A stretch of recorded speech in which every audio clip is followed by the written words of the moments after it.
Very, very important. Obia, yari no akoto adro straight away over the counter. Okoya na apeja de amano. Eduano susu onam kwanche bia no ato bibia no odi. Ehun hia pa se no. Serge mane shomo nsa ntino se Ghana fo egu bia omo na o se bisa omo. Edu omo no ne eduano mu di omo na ye omo djuma. On se nyame se wa ba omo na o se atwisi omo so ntino no pomba be ka wa no to bia kire. Eni so omo hwem yewu ana se yari.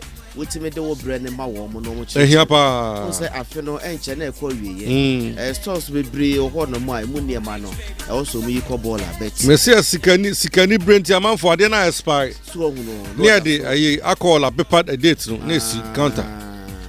Omo ye hwe kontabu ho ma ye da. Enku ayesra the edisra etrimu the edisra samina ya paper date ne di dware ne di.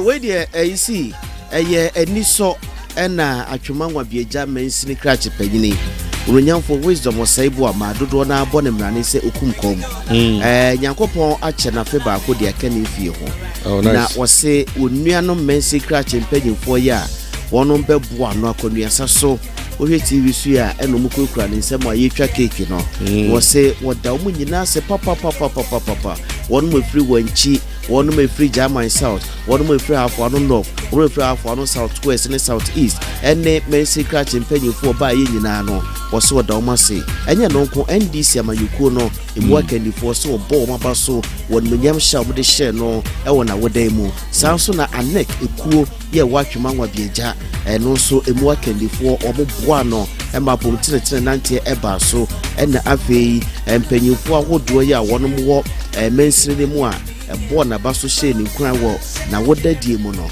wose wode obi bia se wakaso obodi maako a ahwe obeyenfo so nti wose nipa bibre bia wo boa ma na wodan eye sonko no na ni aso osre osro nhira ene mpeja ene de to ye nyina ya brabo so se ye boa share ne bonyam ewo Yesu din mu amen si na ayifo wo ye Ghana card no wo de niema bi be frafra mu e be sre wo no se so de ayira na wo kwa akotwa eye 7.2 titi osika no ene 720 ene eje wo ena wunye bi da kura nso na wo kwa register eno so em say 610 ena no so ebeye mi pom chew ene die mu ti ayete ne yente na ho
every single day cry.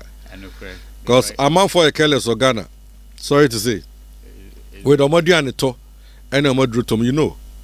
Yes. Me sure so krata ma school nyata ma na onye mba FD no utie oya wo bebia na was na tech na wo selego no utie oya na akokoto malaria yi mebo a and ntisa na metako hospital. Oh yeah sure say wo ba ntisa na be kan but time I work campus aso ya shepa ona for make chale make we go buy the malaria this thing for can give am make we call him father and mother make he can see because now hospital care no e free for students so and a hospital no so campus now so it's very easy say we call to seek medical intervention so na maintain abuse drugs also a man for follow fall to start the tertiary secondary like a man for a drug over the counter pa and the person say advice mo then I be catch mo ya me catch amount a chief for and they say oh you already before don't do self diagnosis because oh you are I mean call hospital na doctor to me diagnose the how or diagnose we are better drama na which media call pharmacy shop alcohol toy say drona diagnose ma on so and then the best way to go instead of self medication menya survey but me very sure say track omo hospital time omo yare kakra bia like accident and abibi and omo call pharmacy shop one here deeper omo pharmacy shop be do such omo hospital Ghana it's possible but because Ghana advice I man say own say symptoms of disease some of them are related so obakwa kun say maybe feel symptoms for malaria for all you know na nya malaria yare foforo so one call hospital one call lab ama ya nhwe de how na for all you know no obehun say we treat malaria na nya malaria na how na no so and doctors that say early diagnosis is best so yet me diagnosing earlier I don't know eboa ama omutimi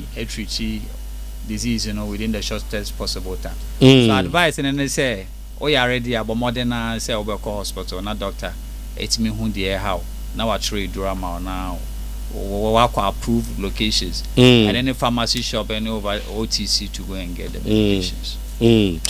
Okay, after you go into the pharmacy shops and your topic over here, but generally, saying I must see boy in your buy Ghana with regards to drugs and pharmacy shop any chemical shops. We decide Krakumasi they are more effective, but hinterlands no.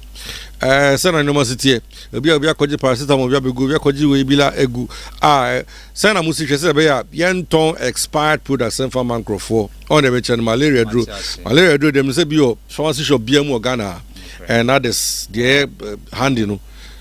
Saying I must see with the pharmacy shops any pharmacy council are more regulate the practice the practice yen so ye hwe bibia mo kra nru no so mo hwe say nru na mo ton amanipa no papa na say enya papa almost every day ya wade a friend no market surveillance ya come market no ya come pharmacy shop enya pharmacy shops on kwa ya call OTC any even provision shops day in day out every day whether shops are more crew many shops are more crasini na ye ko ho na ya kwhwe say nro na mo ton because ye do nro manufacture ye do our throw even conditions under which say yetimi be kura edro no ye hwe ni na hwe say conditions na manufacture na kai no sa pepepe na ukura edro na ana say edro ni bi a wo ton no asay ana say ense ye any say nro no bi nso a wo ton no nso FDA approve ana say ya approve ye so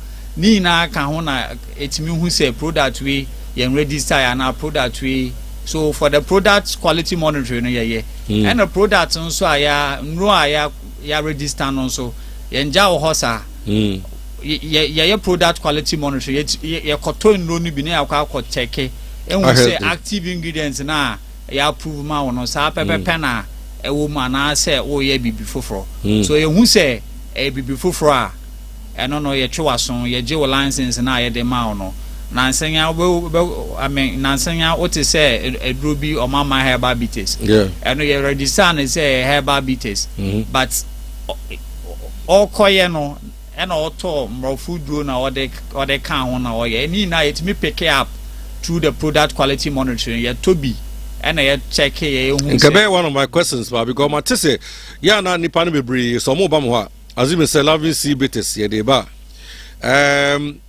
Efficacy and what how it no. Say the more pen recommendation man is anam their bremo. 7 day for they say on pen my say be high 5, high 10, high 6. But they ba share more certified. Afi me come market nso akoye yina na afi my hat 10, my hat 20, my hat 25. Na just dey come market na nkasa maba mo certify o. Manya bibia me board versus radio TV online bibia but the product that's going out near entirely different. Yeah, be that's okay we. Also enim say we hwe nipa bone for ho. Obetimi abaye de ese oye no but oko out no na wakwa akoye bibi foforo. So because of that no yenso ehun ni say we are mandated say you be protect the public health and safety. So yenso you product quality monitoring day in day out you market surveillance. Meti akwaya kasa mi team kura wo out our mo product quality monitoring or mo market surveillance. Ni na ne say etimi ebetimi a protect the health and safety of the consumers. So that na etimi ahu ni pabonefo a mo ye ade ba kokra masa ti say normal drugs here in ya to pharmacy shop paracetamol blah blah blah. It be on my expiry date to.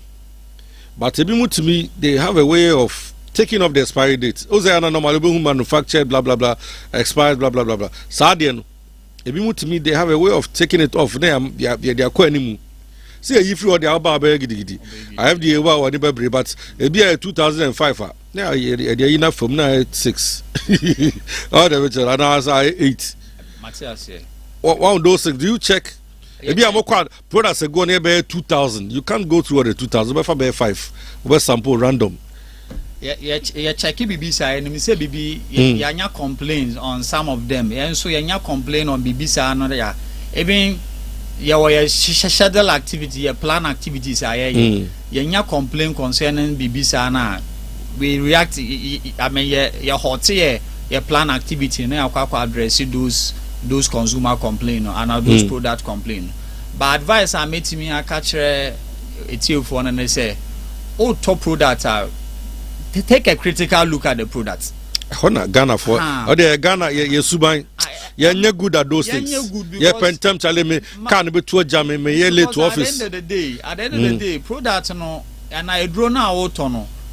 E ko mu a kai say Edinson sound so bebre na bebro say I expires and nipa no atemper with the expiry date. Would share even the writings no writings of the expiry the numerical we know. Would share consistency because say ekobase wa temper obehu say there will be a little change from the normal way. I mean writings no. So me advise it for no say I mean your health is your power. Yeah. So please to be bisa enye nro nko a aduane bibia obeto bia hwe say wa share expiry date no so and I mean share date no very well. Say your temper by all means ubetumi hu say writings no assistant from the conventional writing na e was no. And they say she baby aye ton no say okoto maybe say tetanus vaccine say dry say store under cold chain especially 2 to 8 degrees Celsius no say okoto na say pharmacist na attendant na yi free counter so amawa honum na etimi report to us because enye that condition na say yeah some because maybe onuma see okay this should be stored at a temperature of 0 degrees and -5 and minus whatever now sorry only generator doom lights that kind of thing now here the aquacoto any temperature the more pen what happens I say the hospital within the shortest possible time me nya kwan member report to my FDA me call initially manya drone bi ho adin machini afa ni manya bi but enye nyunu what does the temperature any different because kai say the drone na open term the alcohol hospital no say yan store no say store no na kai say auto edo no gra enye uyusu enye adwuma say no so who bibisa na I mean FDA almost injections in because like only doctor for the casa injections bebre ebitisa so who bibisa ye ton bibisa mawa report to FDA on say adwuma na ye no yenko ayentimi nye adwuma no we want your support, we want feedbacks. So bibisa na Yes, when you see something, say something. So, on be busy, as one can't say, and Mr. Silver FM.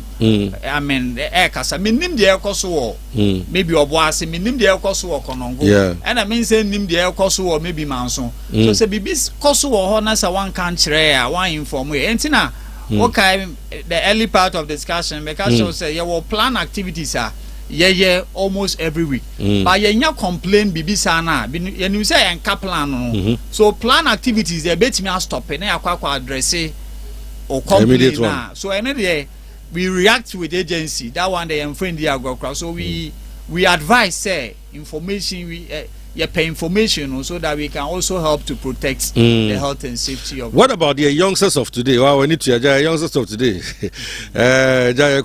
Life.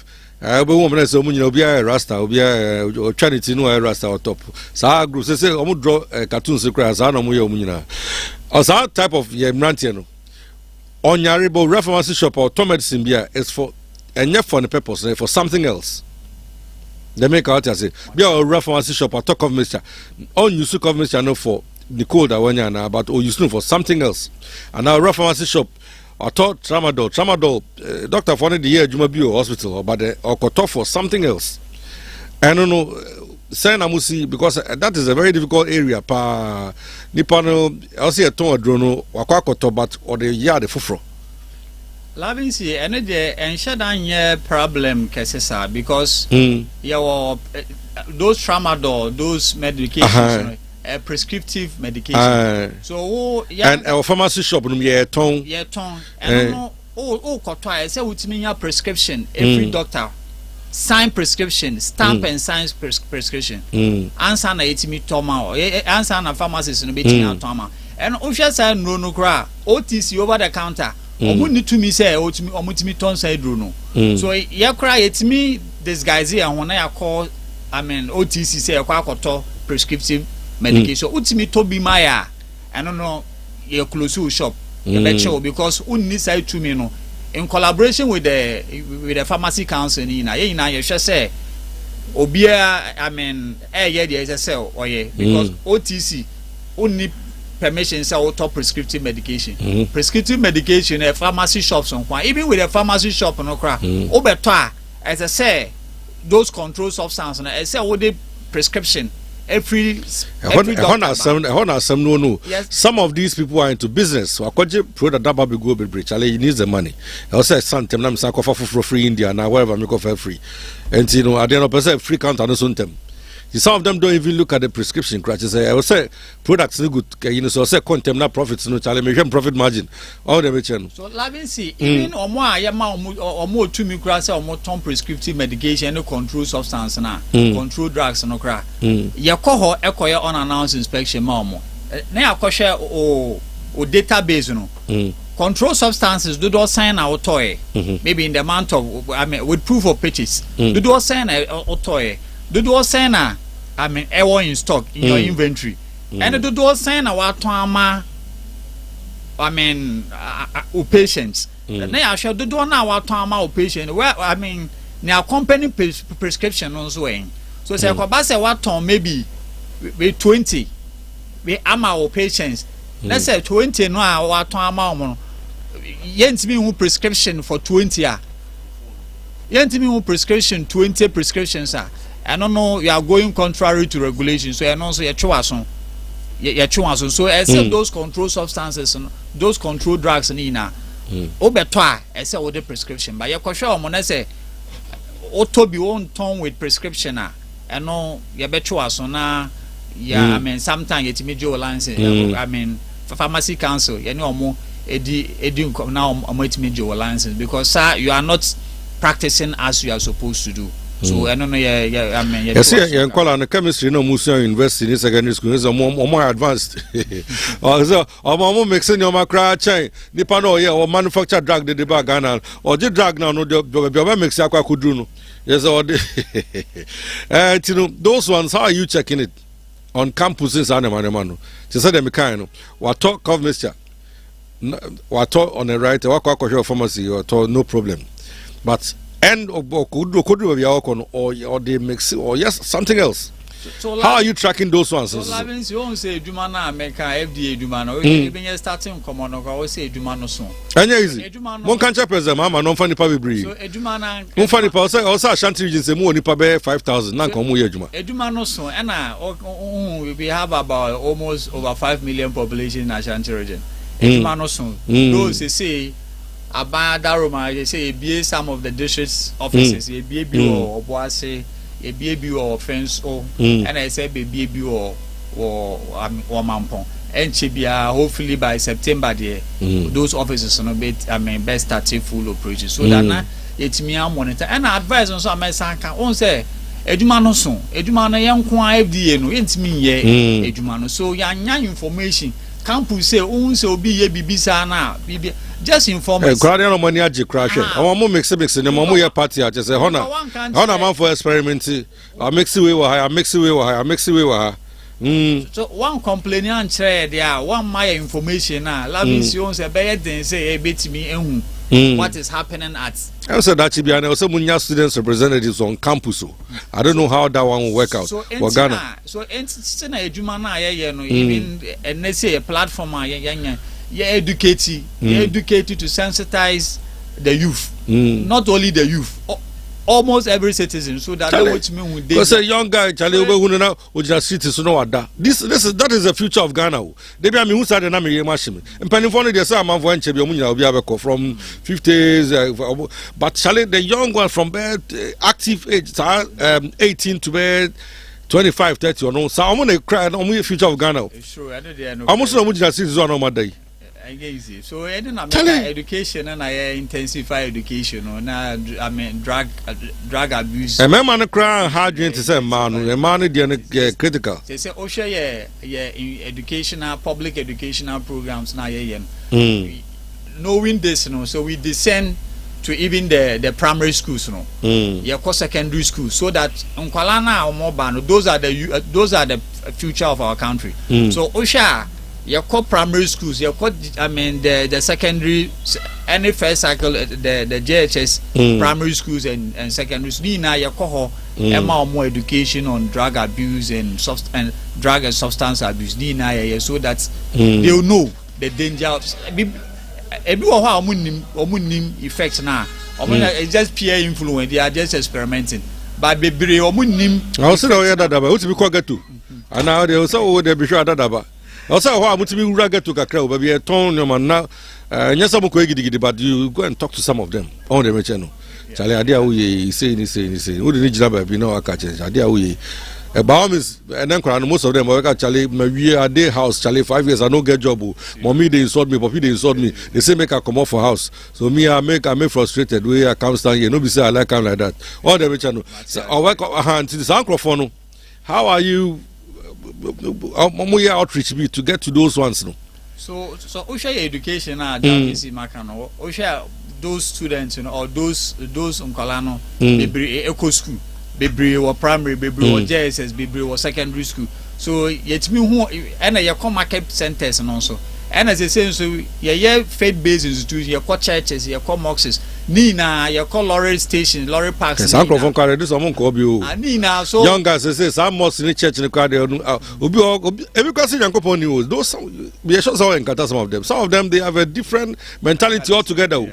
Omukra say okanyame asem bra they see you weird like akwa see real sound of a catch you omo adwene e tie upe omo pa just okọ pubs na ba bia action bi wo ana bia big show bi wo so Nina maybe you have to start adopting some of these maybe samia also must start adopting some of these popular musicians because and said omo tie microphone pa okay so off the top of my head unyo bi say Shatawale okay unyo bi say Black Sheriff obi say Sarkodie and I say those guys if more brand ambassadors for FDA now so when those guys are talking to Nkwalana I think it will go faster than it's true faster than say a T radio so yeah but say actually we know or Jinidi or Bonjuma who say Black Sheriff Bonjuma Mutia they have a Shemu they believe in him and Shatawale and Stonebwoy and Sarkodie and Manesa and when they say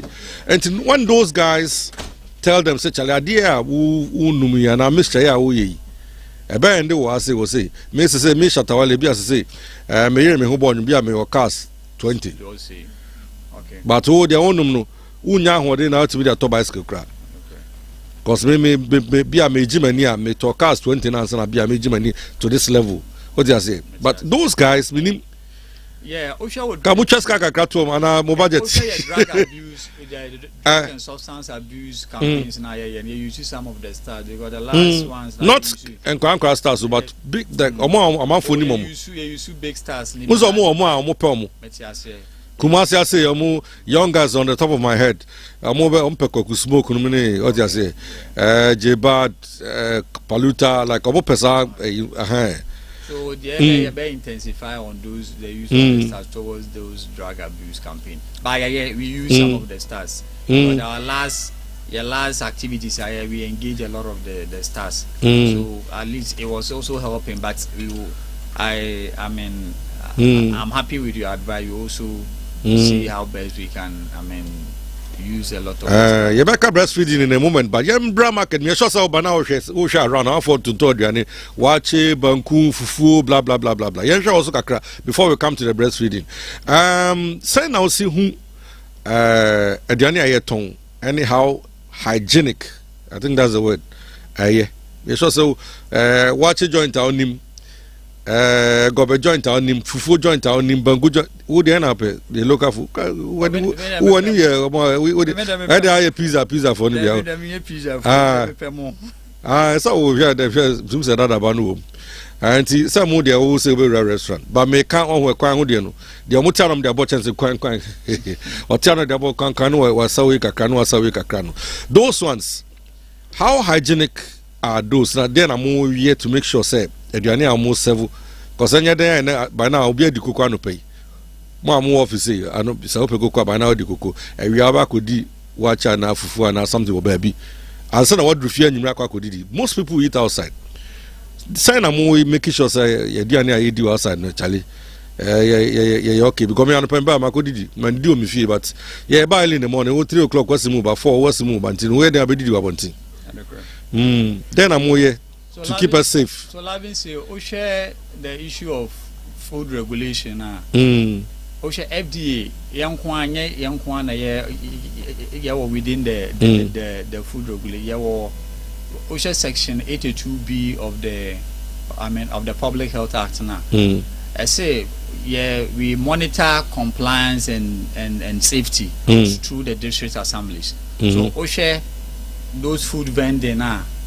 They fall under the municipal assembly, so they regulate them. Though we also have oversight responsibility on them. So, OSHA say a KMA also more motoring in Yuanini they have to your certificates or more hygiene certificates. Yeah, the more medical certificate ensures say or more motoring in Yuanini they are medically safe to produce to Yuanina so that Ankobase or Yare during food preparation and what they are really be alcohol from. So I don't know.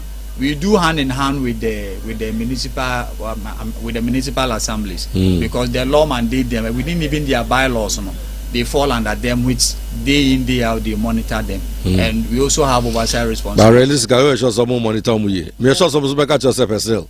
Because I'm monitor Bantama, Duma, Safo, From, Chronum, Francho. I'm sure when you're I'm talking watch fufu, meat pie, coming in. On the 11th, I mean, Osha say, came, Osha, or more Bantama submit true, or more Safo, true, or more. But Nina, they play the role, and I also restaurants and other, all those because Osha section 130 of the Public Health Act. I say you cannot produce food or you cannot prepare food in an unlicensed facility. So I'm produce all restaurant, and so we make sure that say restaurants now baby I will prepare food FDA about sure I'm our approval license before certificate before so which mean in a restaurant at but when it comes to the food vending, the street food, we have the municipal assembly in collaboration municipal assembly take oversight responsibility of something like that. In now so education so na yema uncrow for Emma would see for say I mean, Kobi or Tom Pan no baby. Once now also. Obi or Tom watch your baby. Watching Ed, but got an Ed that watching any no. Any once an free got a no move. On the mention. Obi or Tom Gobe, yes, Gobenet the pie of fans, while Cona man for Salant tin. But Charlie Bola be so much you on. Ah, watching the burn. Ah, every day, no sooner than Tiaman for Coho. Oh, Obi on my baby or Tom Diano. Place of convenience, Ben. You know, on the mention. Or Tom Coconet the pa bad baby or on the mention. It's Lavis, I'm for perception because if you are not a ton or got a horn, I'm saying, wrong, my and in I myth and yen no crab because all shall cry, baby, that environment, no cry. You can't control flies, you can't control the microbial organisms there. So, Nina, be fall back on the food. So, and a myth say, I don't know the bang no cray. And no cry the area names and sounds so be breen a bebro. One cause I mean, citizen like I say, that mindset, and sometimes, I mean, maybe someone will say, why would I even buy food at this unhygienic location? And we're highly educated, but the onion rule level, no. Charlie come down. Because I told you, and I saw tons you be or turn straight away from or turn no car, no, not just say, oh, say a fruiter. Kwadu or talk, kwadu now is and answer. So, Nina education and I be intensify education, because the autumn Adrian or gata on the autumn bread or toilet say yam betoa, you the danger and the health hazard of that activity now. Yam betoa, echna what the boundness yam betoa. Lavin minimize echnechi. I'm on bed now or enter.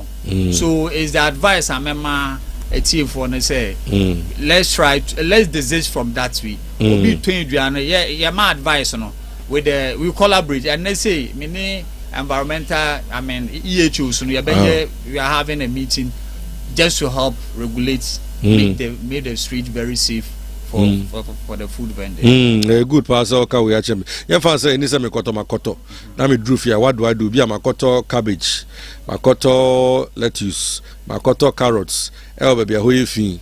E be a jo me ko en egu form, mato whatever. Me drew here. What do I do? I don't know. I don't drew here now because I got to jo. Be a jumba be a den one. They make pepper and form ne mekonyano. It can be tomatoes, it can be whatever. Even with their bylaws, no cry, say, whether tomato, whether a new concept would go from. I say, an elevated. So, Nina, Eka education, I am, Nina, make us say, many years choose by a meeting to help at least make the food coming for our markets very, very, very, very safe. So, and a new concept, Auto Adriana. A good form. Your mom advice said they should desist from doing that. And I also told Bisa answer. But more than say, make sure you wash it under running water to make sure before you can. And if possible, you can even soak it in a salt solution or maybe a vinegar to reduce the contamination level. O say chrome ni ko vinegar o de o say o brew into carbon for there. So to vinegar.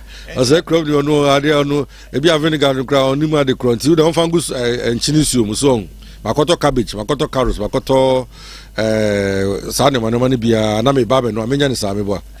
Okay, na nam side no so ya mo check these days. And now meat, baby I meat no. Mo check almost honum say ho neat. Then the giant nam those things. Fresh ones na man ko to the bed yani.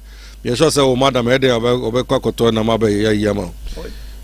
And I'm no ko chale ko juma the way na once na also easy o. E man ni sa ni man. Once ala bin si me ka try say ejuma no so. Enti na o share the food safety the food safety chain na the food value chain. You were almost obia the roller obia play to ensure say food from farm to fork is safe for consumption. O share the food value chain now. O share from the production level maybe a produce aduane like from the farm level. We have the Ministry of Food and Agriculture stepping in to make sure say pesticide right application of pesticides are used and the right agronomic practices are used to make sure say the food coming from our farm or the animals from our farm are safe for use. And when you move into the post-harvest and the processing, then you have FDA also coming in. Now when it goes into our market too, we have FDA and we have the environmental unit of the municipal assembly. Everybody plays the role. When the municipal assembly is yana me nivem mo muche say. E hona kwakwe too political. Come to some muna say we should training wa mo yade because adwuma normally we know how politics works in Ghana. Both sides MPP and this omunyina omo de omo ba no de omo krofo bia ko hye baabi. They are monitoring like it is omo ye but on up to scratch on no one be. Though Labins, you share your public health act and a cast of food, you know. Everybody will role our play as far as food is concerned. So when you look at the FDA, you know, most of our mandates picks up from the post-harvest processing, packaging. Those are where a lot of our mandate pick from. So before then, we have also an agency of government that plays a role at the food production when it comes to animal food. And also for our markets, and also we have the municipal assembly. So everybody plays his role to make sure say the food from farm to fork. Fine, but more there ni emphasis more there no. Mo be here ni pa mo won. But one can check Mama said that is an avenue for employing people. Oman forces on pejma. I'm on family panamo. Ashanti mo roughly mo strength roughly. Roughly Ashanti. Once the labin see me catch us and saying I baby be district offices hopefully in coming in about a month time those offices be take effect. We have the lives of Obuasi taking I mean supervising or looking at around a dancing Manso Enkli. Then Asasha Mampon so also taking care of Mampon from Aguna, those Mampon enclaves, Ejura, and those areas. Then Asasha Offenso also taking care of from Offenso, Akomadan, those enclaves. Nina, they say offices we are ABA. Yeah, just so job inside on the design. More for Ejoso because Ejoso is part of Greater Command, but hopefully for now no you started with 3 by him say with the coming years no because the other than that them na me gina some Charlie one area pa Ghana for almost young guys be bring adwuma but baby omotima fa nipa be bri pa yam ho aban bia sanania bra emfa say is NDC for no but baby area be omotima fa nipa be bri pa yam ho because adwuma no entail so much because we drag the craft from now for food no kwa challenge easy and now the food in drag no be boom actually that's a whole and your food ne drag on kwa but like two no ma fa two and easy your chef cosmetics household chemical dividing and easy enku and this rakra say follow with him domain because tonku na me the sana me skin here ni nyina ya mo de the koye mi trinyi oba ya ni trinyi okode bibi koye ni trinyi na say that is follow with him ho that means some ho they also nipa mo fani mo workforce or some ekesi so anything na OSHA government there can say government be because offices we are be in a government best for workers so these are new offices are okay government best for workers yeah I increase your staff strength. So my products is here and I'm me advertise here. How do I go about it? Because they say young guys they say be na tune Gen Z. Omu nyina so job what you say. Omu nyina job what you say omu ja top no enti.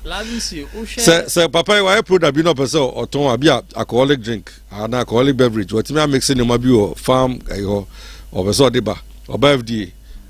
Procedure na say. Obviously, OSHA before even who they can cast or advertise OSHA. Public Health has, Public Health Act 851, which was passed in 2012. Like I said, your product are only can sell over ton products or obey product at the Aba market.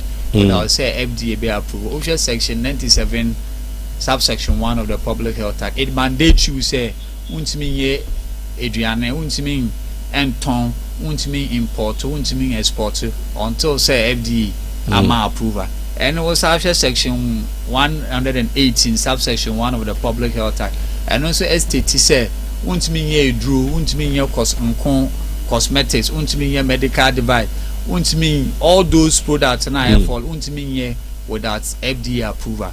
So Oshe going contrary to this, there are a lot of consequences. We have penalty units in terms of the drug, where you can even serve up to a minimum of 15 years, where you can serve up to a maximum of 25 years, where there are penalty units, some not less than 7,500 penalty units. One penalty unit be at 12 cedi, and it to a maximum of 15,000 penalty units. So they multiply 12 by even 7,500, which is almost getting to 90,000 minimum. And okra, you can be allowed to pay the penalty unit and even serve the prison sentence together.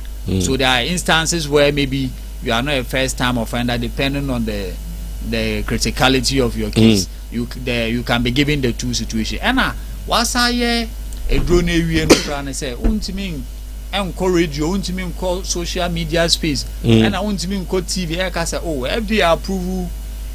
I don't know the remote. You say, me shall be called an army and put an arm the bar. We hear me yard with an arm there to say, I do ya my FDA for such as I'm the comma silver from there. So, Lavinsi on say penalty regimes now, Macano. I know, me they can't say, we do not say FDA approve. Sounds so now, oh, yeah, advert FDA and approve advert. No, sa penalty unit and no say apply to you. So, NC. Uye bibi uye drew ana uye o the advert in ba na advert ehun say the obakwa catch aman sign is it the right information? It's to help regulate that space. Because ukoye bibi say a whole enforcement department, a whole enforcement unit that are in charge of advert monitoring. Day in, day out, you share social media space, the TikToks, you share Facebooks, you share your radio, you share television. And yeah, more to draw back with me. I say I read 5,000. Yeah, moves are in here. Sisi ameka. I do with the other Gua, especially Memma name Madia. Sisi ameka. Weber Moya Bemapa, Weber Moya Bapa, Sada Mendoza. Sisi ameka. I have over 20 fine letters. Or more register or more product or more advertising without say approval. No. Over 20 fine letters I want me table so. As I say, letter and I already. Dispatch it to the respect, and they pay a lot of a lot of fine for that. I'm paying Kwana, you don't arrest them. So first time offender, we allow you to pay the fine administrative, but it won't say a usu. Then we will do the prosecution and the monetary fine as well. Many what has happened to Ghanaian men. I said, already on TV soon. The other day, Madam for American Navy was say, why is it that all the adverts on TV and radio in Ghana is talking about how to be a man in Ghana? What has happened to the man in Ghana? Meaning, some man there, but almost a draw almost Tony na Bema say, other member Ghana member than man. What's happening? We ended loving see. Also owns the advert approval of adverts. The mandate to ensure your advert is approved. In the case of food, Section 100B mandate you to register your advert. And in terms of the drug, we have Section 114 that mandate you to also register your advert when it comes to food cosmetics. And also share we alcoholic drinks are amount for tongue or cure for illnesses.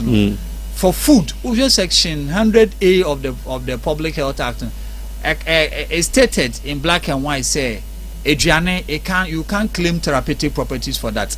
So and also you see advert violation. That's what say. Oh, Adriana, oh, tongue a bit me as diarrhea, it me as solve this, it me I cure impotency, Nina, and also is violation of the law. So it could be possible say already advert, but Oko radio no say Oko KBB yet say claim therapeutic properties on food cra. Then the law, the advert. I draw ya no me but me a 100 ada within the law doesn't allow you to claim therapeutic properties on Adriane. And Lavinsi me stress your space, the media space, especially your outfits and other outfits, and then they say, Momboy, they won't say because Edumano ain't me young come baby so say ya utie because the tifas ademano enya easy o Lavinsi Edumano young kwan ain't me Edumani na. So advice I make us in terms of the advert, Obi in a draw and Adriane at the bam or outfit and now all the media space. She said because you approve I be my license. Be my certificate I check or advert to you approve. Or print media BBI approve and advert no approval no say has a 1 year validity. So she say yeah, Jemeba be ball or no. FDA approval and I say approve and also be boama.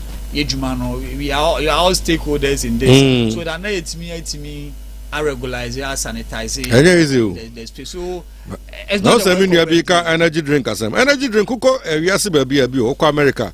Yes, I pay energy drink. You back Kumasi, yeah, I pay energy the Tato, the popular Red Bull, and it's the other ones. Uba Kumasi, I say, like Ghana, Bua, Germany, it's an Austria for a made one brand made example. Red Bull, for instance, Uko Germany or Austria or Ghana Uko America type now who Austria Germany no times 2 and times 3 na kesi America for Red Bull no muton na kesi or shop mo ayeton. Ideally no share the ho na omode fruits na yo e be apple e be a grape e be e no mo dey. But Uba Ghana boss energy drink they use it for something else and I be so be guma me be or din cram intida. FDA sanctioned. On say in terms of energy drink and all of that, and even alcohol. They free about. On say energy drink is not a ban. Energy drink is not a banned product. So long as say because any ban, the Ghanaian law allow us to. Say content like mainly fruits, apple, grape, blah blah blah. Pineapple. The Ghanaian law allows us to register energy drink, but OSHA even alcoholic drinks. The Ghanaian law is not a banned food. So, but OSHA alcoholic drink and OSHA energy drinker, there's written on it 18 years and above. Drink responsibly. So you the consumer and they say you need to. Use your discretion in how you can use it. Because so long as the product na any banned na FDA cannot say we won't register energy drink. So energy drink is allowed. The law doesn't. But don't want to mix it. Some of them mixing your mabibri like Oko Campusa. A branch says also better macabibri. So no. OSHA recently there's an energy drink be a body.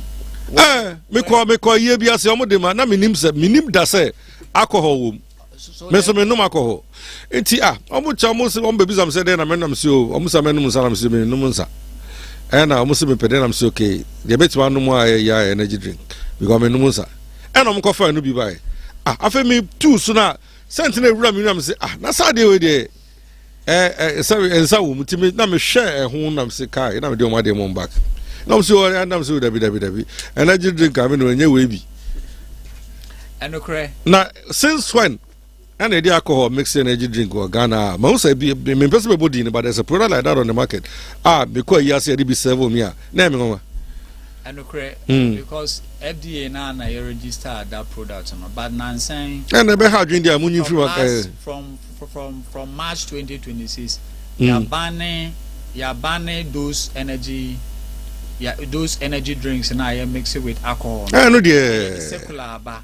So yeah, withdraw from trade. And OSHA won't say the canon OSHA now ya the Oko hospital like the chloroquine and the yeah. But now we don't use chloroquine. Yeah. So its regulation is dynamic. And once I approve we will do research. Safety data suggests that the two is not ideal. OSHA, even countries like Cote d'Ivoire, countries like US, countries like Uganda, initially it has been approved, but now the license has been removed. So even in our Ghanaian context, way back from March 2026, you are banning all those mixed energy drink mixed. Yeah, because according to who energy drink I mix it with alcohol. Energy drink mixed with alcohol. The moon ya them kai Red Bull, the one who that and also because I mean even those countries now almost initially not approved, but research data suggests that the combination of two and one the consumer so anything America say regulation is dynamic. So once we approve something, but the thing is still on the market. So what do you do to it? So we are doing then I'm found. our surveillance. We are withdrawing we've seized quite a number. We've detained quite a number, and day in day out. Even last week we did a soup concerning those particular products. So we are recalling the product from trade. So for that, I can assure you, we are working on it. Yes, our breastfeeding week, Muntinoja. I always say only bakuno by nanko kind of, but before we veer into that, no vaping no say a kofom kakra na. They say most of the red need them say kofom kakra. My who did them say red need them into some foka. How the my idea. Okay. A bag that's how the my that one is gone down. Okay. But Sa shisha nib there, and there's a new hostel, nightclub, vaping. I don't know, so you're more public education because the law doesn't allow you to smoke in the public. The Public Health Act frowns on that. Public smoking is not allowed. So we are also doing intensive. When you say Quran be fun to say, I know the energy like it's like. So we are also. I'm wondering how harmful it is. About fun, so where they cigarette, where they say a pipe, no more there to be muna, whatever. The harm is almost similar to almost. 1 hour of continue is like taking hundreds of cigarettes. So shisha no, Continue. To say the all night club in the other places. Yeah. Watching 1 hour equivalent today. Taking about 100 cigarettes. Aye. One pieces of 100 cigarettes. So we advise if you go to the nightclub, we give public education. Anything I will share your public education on now. You're focusing more on even the secondary schools, the primary schools. There is this peer, influence. There is this perception. Say I know they are safe. They don't know. Some just act based on ignorance, and so we are advising. We are intensifying our public education for them to know the danger of, those kind of. Yeah, I mean, them home to cry. Say we here or the freedom man eko we enum neko enum. We just say, hey, we pa. Serious health. The whole activity, no cry. We are advising people to desist from that. You see a breastfeeding week now. What do you want us to know about it? I know Muka was a kakra. Many Gerardo Casano say I see breastfeeding week now. Breastfeeding there. Kenya manu ana komonatre ye, but then briefly na purpose of it castre or make kafa homa. Kakra. You say week in muni wono. Kakra meka for breastfeeding. Because say ya Casano I have a lot of my staff or more the hospitals or more breastfeeding education on the need for the exclusive breastfeeding. It saves costs. And the best way to go because I don't know which me breastfeeding I call for excluding 6 month breastfeeding building immunity it me you will not get. But the young girls of today who can breastfeeding will jaw cry because or 7 no fundi akwa fashion and no one dress akra no 6 months na sabi I flat or mom penisa. And then breastfeeding and I the best for akwala. Would bisa yo usha younger be bisa say that's how breastfeeding how many months that you be catch. Yes sir. Osha say what take you've gone through the gestational period for like 9 months. I catch you 6 months how. The best breastfeeding is we are in the week of breastfeeding. We are encouraging people to be doing the exclusive breastfeeding because and then it saves you cost. It says scanner over formula ni bibiano nina you save the money and in terms of sustainability with the environment konko now or the nina all those also make the environment. Yes, be musu chimo mu de gu ade mu na sa conversation sa na mo de akoma akwa no like free sabe no phone mu to akola no so school near dey ko so hin near dey ko enye contaminated enye. It depends on how you are going to do it and how you are going to keep it, whether you will be able to keep it under the ideal condition. But the advice I am and say people should practice the exclusive breastfeeding because it helps the health of the baby, And for you to, it saves you a lot of costs. I'm a chumu kakranti me jamu akonya sa fire no me two missiles out here me ti anu ma afiri ka say people I was for department ka so a boss ntina me twi ni musa no Ashanti Regional Head of the Food and Drugs Authority, a small boy but a big man pa ntina me stretching this on because there was obo ye adwuma FDA for ntimu workers more ba kuna we also apedma and papa we dem say ono so esa kakra but papa we dem na wa ban mu ntino masa baby I say mo fa nipa bebre FDA mo ka je president ama because obojuma no so omo share aduane asa share drugs at the same time omo workforce wa Ashanti region me nya sure some more than but they say omo hu baby watch ni banku joint bia wo na baby omo de aduane ni free ba baby ye koyam ntos baby koyam abru oso bi de na di akire hwe ni nyina say bibia e wholesome ansa ba me adi now for them to get that omo hia nipa bebre because if camera more man for them and you know I'm being here more until they on one team can't me da fall so and he say I want for Pedmana say be a move baby I'm do more rural ba Food and Drugs Authority and doctor me da CP for coming Dr. Ashraf FDA boss be Janua cooperation na me name politicians not to us and all the best you bye you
Mo by pa. So two crying now nam kwa mu ba bi no go se tanka bi anya accident. Asa turn in chemu. I want roll camera. How do you try instead of Sabefre police and Ghana National Fire Service? Monsieur, and yes, I didn't be that. So, I'm now close a tanker chassis and I turn in chain. Anchor for so anchor rashes out copefu or Libya free. Now, copedis are Libya free. The moment they also in the South Ghana National Fire Service. Now, for Ghana Police. First time you know one young one and son, our friend National Petroleum Authority for MPF. Proud sponsors of the show. Phone number is 054 500 6111. Mr. Manisi 054 500 6111. Now 054 500 6112. And now my landline 0302 550 380. And a toll free number 0800 123 000. National Petroleum Authority. See, your life is worth more than a gallon of fuel. Stay back and stay safe.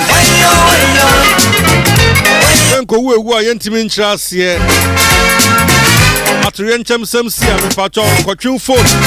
Young Kwana phone, young Kwana use iPhone and answer some stuff. You come for a Ghana police. One young man for fire service. And son, one young man, our friend MPF. Number 0545 006 111. 0545 006 112. 0302 550 380 and 0800 123 000. National Petroleum Authority. See, your life is worth more than a gallon of fuel. Stay back, stay safe. Very, very necessary.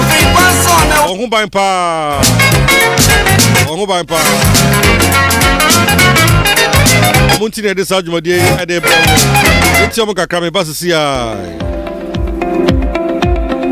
National Petroleum Authority say, Mawabambo hu hiya ukane. Ain't no, stay back and stay safe. National Petroleum Authority, ebo bibia koko se fuwa tanka enya kwenshia, ne dania, menko hu nkwaye wadwen se, onko sisa petro, anafa ngono. Anafin so, menye wadwen se wo ben fuwa tanka enya kwenshia ne hu, akwa kujitra videos, ana pictures. Na petro, anafa nguwo wenso, uhuya kwa umua, enye sunso asubone, ewa wapomode nsemso. Fangonso, ewa homitinti no, enfomso akitu ebi, ebe tumia meja tom, ama na jise wum, eba nesa, nipa dodo timi femu shishe, esho monkwa, emeja padie dodo nanso, esei, enunti, menfa wonkwa ntuchacha, enye sa, obenu wonkwa nenyina, se wuhun se fuwa tanke biye nya kwenshia, na dania mafangunu bugu mpa, shana wa amai hoda, stay back and stay safe. Emomono aya fredum jejuma yefo ana posifo no momeshen so ano wutumi nso efre National Petroleum Authority ewo 0302 550 380 kaise wonkwa wo hoi ehu hia bebre esensa afango no kokoboy National Petroleum Authority ene de bro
Yeah, yeah, some day ten show him.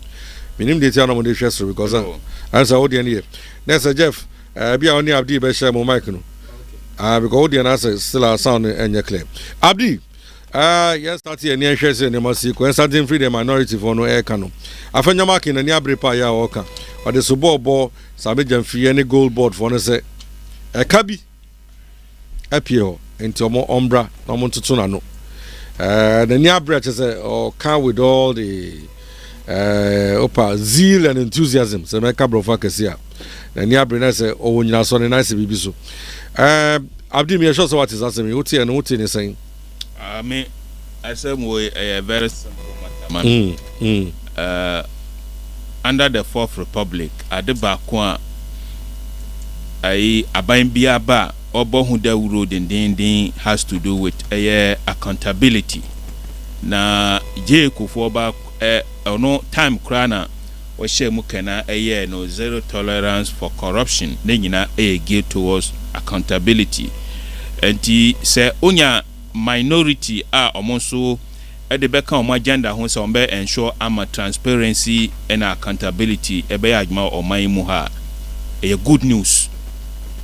Ajo pia ompe oman yi so na wo see so ye NDC na wo ye NPP, whichever political party you belong to, anytime a group of people, and for that matter minority, ebe raise concern with respect to accountability no na esafata say obia e support to na after say o support to that course no what next due process and as a firm as a people na to achieve that accountability. And in this case ohwe nhyehyɛ or minor financial arrangement a gold board under the finance ministry. Enti sɛ sabi enkutahudie bi ana dwadie bi ekɔ na normal enhyɛ nya clear na minority claim sɛ kabo bi ekɔ then of course the ministry sector minister and a ministry headed by the minister incidentally ono nso ye MP no nanka metie argument nyina na me catch me ho no say then why not invite the minister in charge na waba, because never koso ewo agency bia under the ministry bia no the minister will be privy to. Enti say yefra wono a fine say ni nya no so na mra be ma ho kwan ama yebetimi a invite nipa a head gold board ama wono anso aba if you say ma hu bi pen say agencies bebre ho a ya invite heads of sa agencies no aba parliament ya omo abeyi ensemba kumienu bi ano, whichever way ebeye applicable bia omunye Ghana for the ne pa ne say accountability ebeba so gold board wo adwuma ana ne modern board enso ani and a different matter altogether. Say no ne abetodwa ene say dwadie bi ekọ so a ama eka oman Ghana aboka say nokre enye nokre ene yati say gold board empanyifo nso ene Ghana for betwetwe nkomo ama yahu nokre amu. That is the beauty of democracy. Minority for anareti omo de ye twen say gold board empanyifo nso ebeba edu omo de aba omo de banner still ye hwe na no man nye clear na ya push forward say ampa either the minister or the gold board CEO should come to parliament, because parliament honor the representative of the good people of Ghana. Say eba hodia yenim say at least say ebeba na say ya no enkoye na ombe set probe into it nso a ne nyina welcome. Nti for me asem we enya asem tintin bia it about accountability, but man say unfortunately MPP ni NDC asomu omoye the dirty politics of this of it. Me afenyo star me obi a me against most of the star, but in this particular case my fan say okay, in the name of accountability forget about Afenyo Star. Even what presented Aina Wiokrano later, send your OCN Honokrano, Utimi say, Sebi, and the extra matter, men person mekoho. But basically, we're calling for a probe. Eti, Mifi say, Ese Yetina Supermu, and NDC for so. Say, Afenyo Kran so Sebi, quite offer so yen honso entry ya. Esa almost so munya butre na mutimi enya otwen honhom say ampa come what may at the end of the day no good board mpanyifo beba ana finance minister beba ama no kre no abe daddy say Afenyo minority mu na eka no kre ana ne good board mpanyifo eka na eye no kre at the end of the day no me fi say no kre no abe daddy so far Pani Steve Mantiao policy analyst. What he's saying is Kabi Sabaya, $1.7 billion, Kabi Baya, transactional cost. It has nothing to do with failure. That is Steve Mantia, me Kotina, Asama Okano says Kabi Saba, Ejumano Kitangudine, this Kanaba. Senior.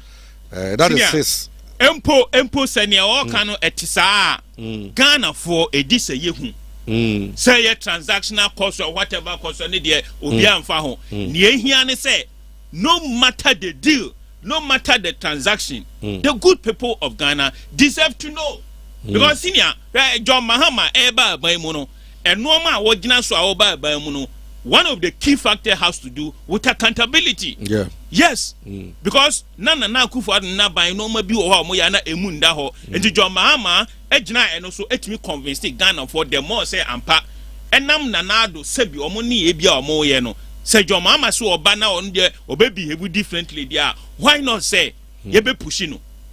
It is on this corner I urge particularly the Gold Board CEO Sami Gemfi onya abotre ma ne ho abotre won onya ma ne ho say wanya abotre ma ne ho a obema Afenyo marking apushino ama Ghana for akase wono kura no Sami Gemfi no kura no we arrogant me ne mi hunu no because senior he ukuta tumi a yes a policy politics yana strategy bebre wo mu yes bebre wo mu for all you know na nipa no wa sheda say akwa we yen shena bufu yen provoke no which is strategically allow na se bi wa ma me usa Sami catch am say they are hallucinating yes senior so wa ma wo ho abotra because ne ma hu ne say se ukuta tumi no na wanya abotra senior ensem pii ebeba on because sebi minority he has nothing to lose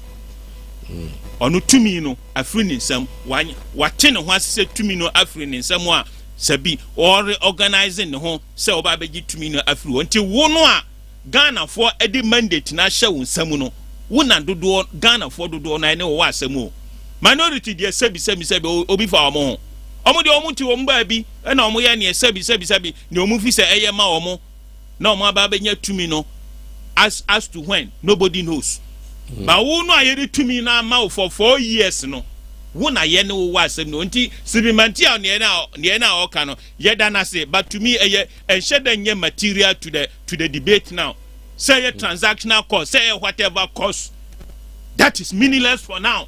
What is now germane in say Ghana for ye per se who say ampa near Stephen Mantia can say transactional cost no is it true say it true how come ye may who no cry e wo mu sin say ye be ka say debi o e kabo bia anko so say cost senior he answer na me wie no near Stephen Mantia e kan no na say eyam mami adwene bi say near minority no e kan no nukuro bi bewom omo anyina so say yes because who claim say transactional cost there then of course there was a cost a loss we should know as to say legitimate and I say you know that is what we have but to find so out. far the Gold Board CEO in Nkrofo so deny flatly said there was no loss or there was no cost almost there is even surplus like, yes as in fast so but here we are Simantia everybody knows who you close to Sami Gemfi and you are saying this senior then of course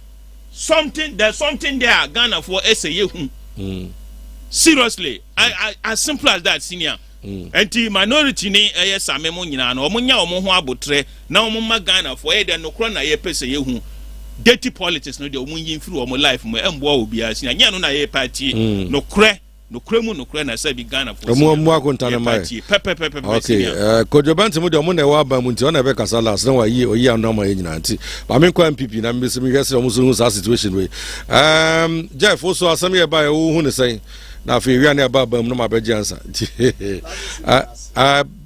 for Abdi Mike yeah yes sana mo so mo ho mo hu ne ma ampanifo se etufu yentu hyebere ma memfa ncha kese ma asantema wura ene watiefuo nyina na afei afa no southwest constituency enkanka MPP fo ene delegate wom the chairman ne MP fa ncha kese ma omo na yani bra abre ni nyina ne se enye Ghanaian entity bi a MPP fo ne hyase ene yese omo na akwa sa ahwehwemu wei ene ehu se gold board a yewura Mahama ebesesa PMMC ede call gold board na nam sameja mfisu ye ena abosa aka enu aka se MPP fo ne hyase wei aye independent entity the international what they say IMF and the abase gold board aboka say in MPP for neka is equivalent to 22 billion Ghana cedis and MPP for neka and minority caucus young MPP for say if something of that sort has happened babe you who no emphasis ya chairman the sense parliament to set up an ad hoc committee a ebetina so ahwehwem ne se ho so a was Saudi accountability, and you say we are coming for you. You are mandated to give accountability to the people of Ghana. And you was said yes, so Ghana for who the air cost of gold board for. And it's a minerals commission. And about Betinaswa now says a Bank of Ghana and bring number the Fahu and say account some finance about Betina. Oh, may main as simple and young people for Nepu. A Ghana for the person. Now, Sabi penny for say, what I mean, Musabe will cry. Gold board say currency stabilization air cost no any credits ni na no gold board na hyase gold board sika was saving in the transactions how aye no aboa magana yetimi stabilize the dollar and as cedi no aboa me yetimi stabilize ne ma bebre air cost so currency na stabilize dia na so wo credit ama ho a adentina se loss abane se fresh bra be yi ho anu a wo se ne de enye wa bibia sansi dem penifo se chirikoko a yekodi ni ma. If you are taking credit for yourself, let's say be at the papa be a course to be a one wire. I didn't know say a moose free baby ba. Near Giddy said Jabin a wantina a moose any free rubber. Brabach then say much there say rumor say no course a no crown as in no cra, or say no dear Oma. And as I will say no dear no crebian tessa. What does I no cre? Parliament deserves and the prime also know about yes, the people of Ghana deserve to know. I was said we have to be accounted for. And I say me who the air coso. Sabi, a man for a risky life. I will remove Galam say I'm no bubo any adiadi. And so you refer any adiadi or Galam say site. It is first one of the dear banner say me who say Kabisu na ba me who. Nasa o man for no afoot will be credible more idea yet the amount. So enti we no enye how bia na ye di sabi sami jamfie or a young guy young lawyer or bonebra e chena bia me na me occupy that position. So I am not here to attack his personality.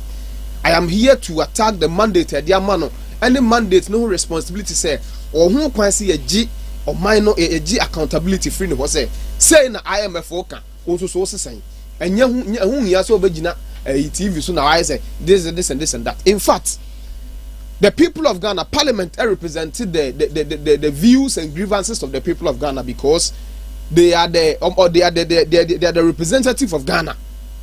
And this who accountability the Parliament or if the Parliament of Ghana is calling you through the minority Ghana phone na pesi who the ekoso. It is a Samijan feed the akakaben sama na sebi we the manu susimina so. Samijan feed na ni tumi or so. You see, and this for they should be very careful. That means we were the pass MPP for near wa by muno. Now we were stiff neck and as a near quasin when baby home. Or man for 2 of 1 and I'm afraid say the NDC are towing the same line. NDC foɔ no ahobrɛaseɛ na ɔmo de gyi tumi no ɛnyɛ saa na ɔmo deploy sisi ayewu na I am telling them on authority say if they don't change ɔmo ansesa it will cost them huge time enti wɛ deɛ yɛni nsa wɔn mo yɛni nsa wɔn mo de bi amo bɛka ɛna gold board ɛtumi ameki this amount of money $6 billion ni ani agye ni yɛbɔ nsɛm mo na sɛ asɛm aba na mo meyi mo ho ano soso a wɛ soso yɛ tan mo ni yɛbɔ nsɛm mo no ma hu ana ana loving the make won tias yɛbɔ nsɛm mo deɛ mo gye abaso bɔdeɛ no na sɛ asɛm aba ho sɛ yɛse yɛ kaaba whether say no kwenye no kre mumra parliamentary ad hoc committee anim ne entoto ma no no kra man ne yafa yɛnyɛ no kra so ayafa ɛno so yɛtamu afɛnyama ke sɛ ɛba parliament so ɔmo mpɛ technicality azado ɛdra bi tira fɛ ebisi ɔsɛ ɛba so ɔmo mpɛ technicalities asɛ bi na we afa okay whatever it is but ma me kɔ kojo bentil na me ntie de ɔno so kakojo good morning welcome morning muna mu aba mu nti asɛm bia ti sɛ no muna mu de anu yie bɛba sɛ na wo se hu de ɛkɔ so yi and interestingly all the papers about newspaper review ninyina sa something else front page National Voice, Daily Gist, Daily Analyst, Minority Demands, Ghanaian Publisher, Daily Post, Inquisitor, ninyina Supreme, ninyina cry the same headline.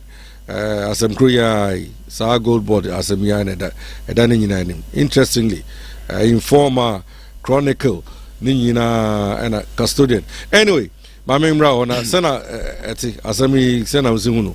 See, said you now will see canon or sanity. I'm sending for see the Jawa. So, in fact, Daily Graphic is also front page, and one or Daily Graphic front page. The same story. Me wa bam with the nature said, me chire Ghana for them futuro na. You say, oh, now President Mama, them until also who can it? Ye knew no to Ghana for any no. Ye hwɛ ne yɛka ho asɛm yɛ mpanimfoɔ se ɛka deɛ wonim to banko anka de bia yɛngoro asafo politics ne deɛ saa ne te but deɛ di kan ma menkyia me nuanom a mene ɔmo ahyia ɛgyefo ne me nua Said na me nua Jeff mpanimfoɔ so obi nim obi kyerɛ kururu a yɛnkyia ne yɛhyira no woyɛ saa yɛkyiw dedua nti we deɛ ene de nti me fasa kwa nya we so fa fidikese we so hyira yewura na no se tu otosumie no na won kwaso yeboye din ane yaboye mu na me mechia na nabafo amanko eti otoso nsia na dawro man yenya ba bia yete aye be ye amanyosem na me free ndisi mu de so sabre makonwa se mo ba na mo bra mo ntram wa ya de na ya abdi se mu akonwa mu heavy eni ye kan kwa me kotre mi nyanka men sorry na si mbesi ndisi anamu de me nchia tikese ya wiadwe be ma wonsi nsuo mu ansa wa ham be ma na wa pam osono akotu nwure me na osono amese wa tre nwure na etrapo nti ntase aka osono se gold board na ye ba so na me nchia ya papa John Dramani Mahama na menchia na kwesi Asanteman NDC chairman na membra nchia so na memechia chairman to me and to chairman Ernest Afayam see enne meka asem bi we fidie we so am say ye be call your constituency election amudi na drone ye di October we ya na ye be to abana ojina bi what for position ada nti enne mefa we fidie kese we so aka asem bi na me say tu ahene na esi ahene for say chairman Ernest Afayam there ye maintaining no on the constituency executives ni be calm person crache pa man shia yeso NDC ayakono nti ye maintaining no na women organizer Comfort Ladi ne deputy Afia Rejoice treasurer munya ye maintaining omo but men ka see ye maintaining omo nyina de enye wo mu no ni eyi from say the NDC no e be strong na see the tie ne se ye be kwa abato so na enne me fa fidikesi we so aka se abana ye beto no see me gina said the communication officer e man share yeso constituency enne me fa fidikesi we so declare sa intention no fi say masom Also, can you name communication officer hey for Inshiayeso constituency. oh Masuma Manyu Obama area home ewo no kuremu. I'm say for the past 4 years na your communication no problem. Say your the account base Inshiayeso dey obi anim say typical account base. Nti na communication dey problem. Ti me na me yes adwuma ni nyina nti ebre na dudi a say me farm mantle no. Na me koso ye adwuma no man dis na ya kono. Nti ene dey am say me first declaration here we feed you so because 7 years for the ketwa timi declares our intentions no eme ni aje funda wase ama mo ba na bebre ama mo kasa na bebre MPP sa na bebre e mba mo we ni events amufa jantoa François Adomaku koka de ni yana de bia na otu nchen koka na ma na obejira ma no onipa nze se owuni eze ehunu bi na je se sikaba na je sikaba tomo mba ha nyina no ewoni I hundreds omunyina most of them ewoni na ma menchia na neje mi hu na chemete ne nkaso wa so who said no ona na ebe yiman na neje de me bom pa 40 years time omo ba pa mo be de obinya position wabre me bom pa ya mano na ma bom pa ya ma minu aje foso anza amanyo sem na ye ne sa Jeff do mato ma na wi so Jeff we ni o anya ne to on se ne to on position na wa be di ndi o de tinafie Baba mu die na America. President Kufuor can say it's better to be the messenger in a ruling party than the general secretary in an opposition party. Baby a Jeff we die. I'm some ko messenger we share so kura me ho den cha no. Nti no dey ampa. Na see yenko asem no so. See who say aban bia ba akunwa so an first time no. You scandals be ye kai o mampani na Akufo-Addo ye papa pen so the first year cash for seat contaminated oil scandals bebre nti me hu ni se ye nuanom MPP for no see se wo de wani to forma won hu se John Dramani Mahama 2 years ya wo ko ye nya major scandal bia se obi abeka no kra nti ye nuanom ye omodin say adena John Dramani Mahama second eyiwe yenya bibia amfa mo no nti always say ya no mu pe bibi a sebe ebegina so no mbe score political points because omo anye sa omo amanyoku na egu ano no because say the ken so de bobo ba no enu sub di bobom a asemasi ena sebo blue ana sese wo NDC mu no wama enam ne nsa so ye currency no ejina no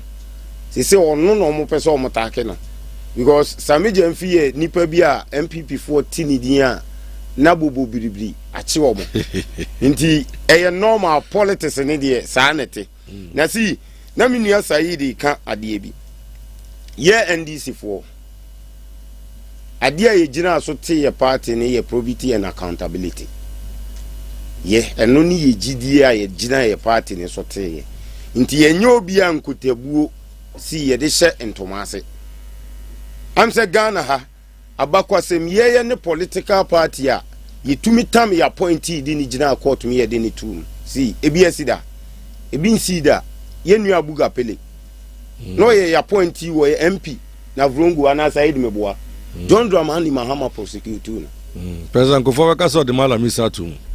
Malam Isa was not an MPP person. But Malam Isa was from the CPP. But Obeya sports minister. Obeya sports minister. But no nyo mabem. Nti si Kufuor tena o mampani Kufuor tena so no. Ye nya scandal bi e fa MPP ni ankasa wo mampani Kufuor penso. What is here the big court? Snit affordable houses e kura won scandals kwa na battles mu nyina ye de obi court.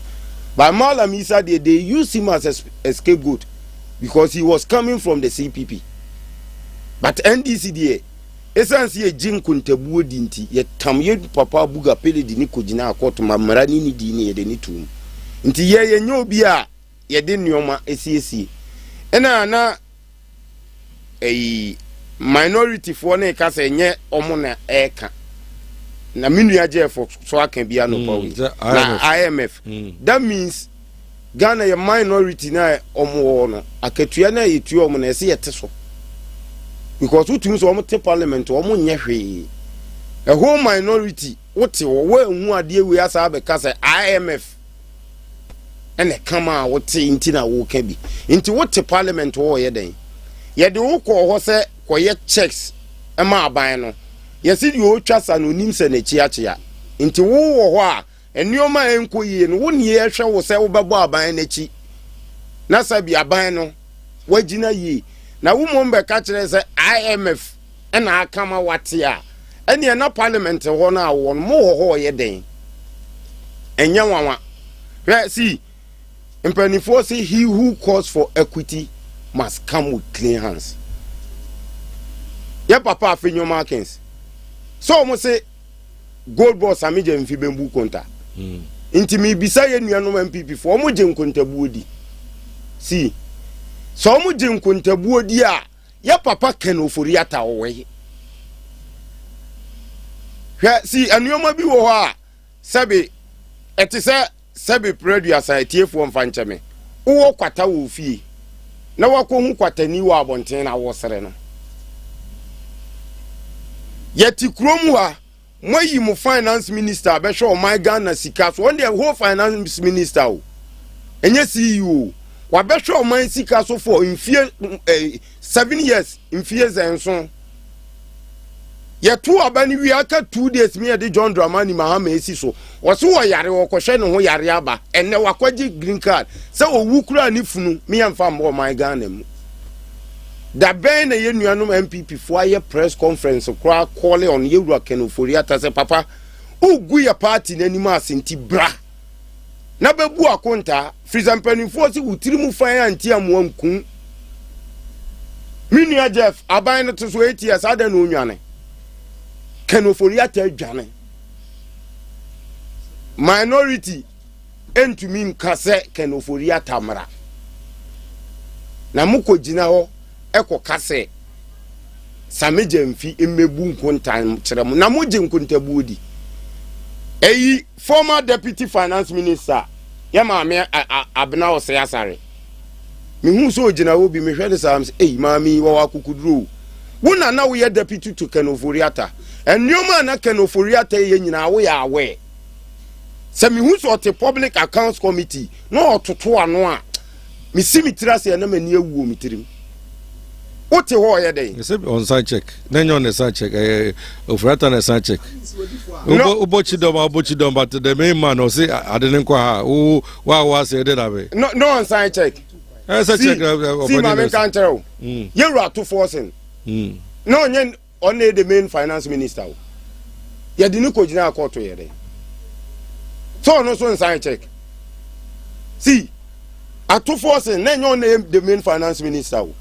Yedini ko jina court nti ye maame abnazar on sign check a side Yewura to forces so no on sign check nti omo dini ko jina court ye den tinam say he who calls for equity say foul so dia must come with so far mo tene general mo panifo nya obi anfa bi anfa no so enti e fa maame so fa so dia boba afenyo markets na akora nche boba ECG ho nsem boba ECG ho nsem boba nti obi ani o say ye di dwumadie sha won se mebu nkonta Ghana ni bia na adwene ye adwuma bia both MPP NDC obi ani obe support se ya ma dwumadie se bedi no mebu nkonta ene ya wo be som ye den but nipa bi wo fra se bebu nkonta ye hwe ntoma efura na nsa ya kwa akobu nkonta no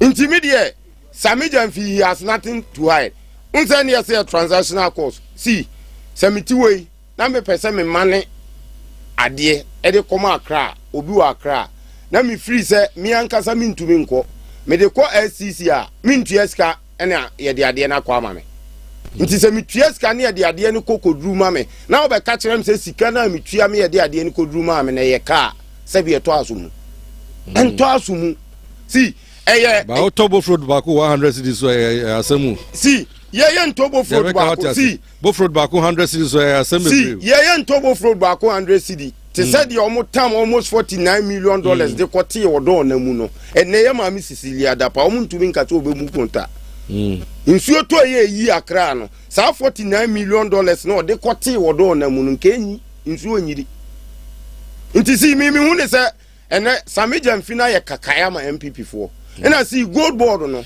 but gold board no to be honest to say ye kasa jomama mamu from tama mobile business abrewe ye nya de ba ko ne mo jomama abaso mu I think it's gold board see e ho na me ba no enti no right now no also how communication also yi see e ho na me ba and the permit starting me show be introductory part as well me kind no say why ya there pass as a CEO but time bia no as no what the question corner no ka brofo hwe obi a wo form have down hanum nyina they all want to know why go board yes successful and all those things see what communicate to brofo sa they say as ma hwi mu say na afa jinche ha obi ka say as obi asomo see brofo ne de because classes ne ba ne bebre no nyina no wo de brofo one ka twa mama ke beto man for ka say oh ni bre ade ne ko yenti na man for see Kamis komenya sympathy kakra. Dey wo ka no. What the make kana say? Mama address. Oh, dey communicator. Unse say ye fa ne say ye nua same nkatwi na. See. No, there be on gold board no. Anu asem na make. Bobia ne ne. Say your percent. See adwuma ne ti. Obi okro ntiase o, adwuma na o ntiase. Ye percent ko kire mu twi ne etiase. Say sa na wo ka.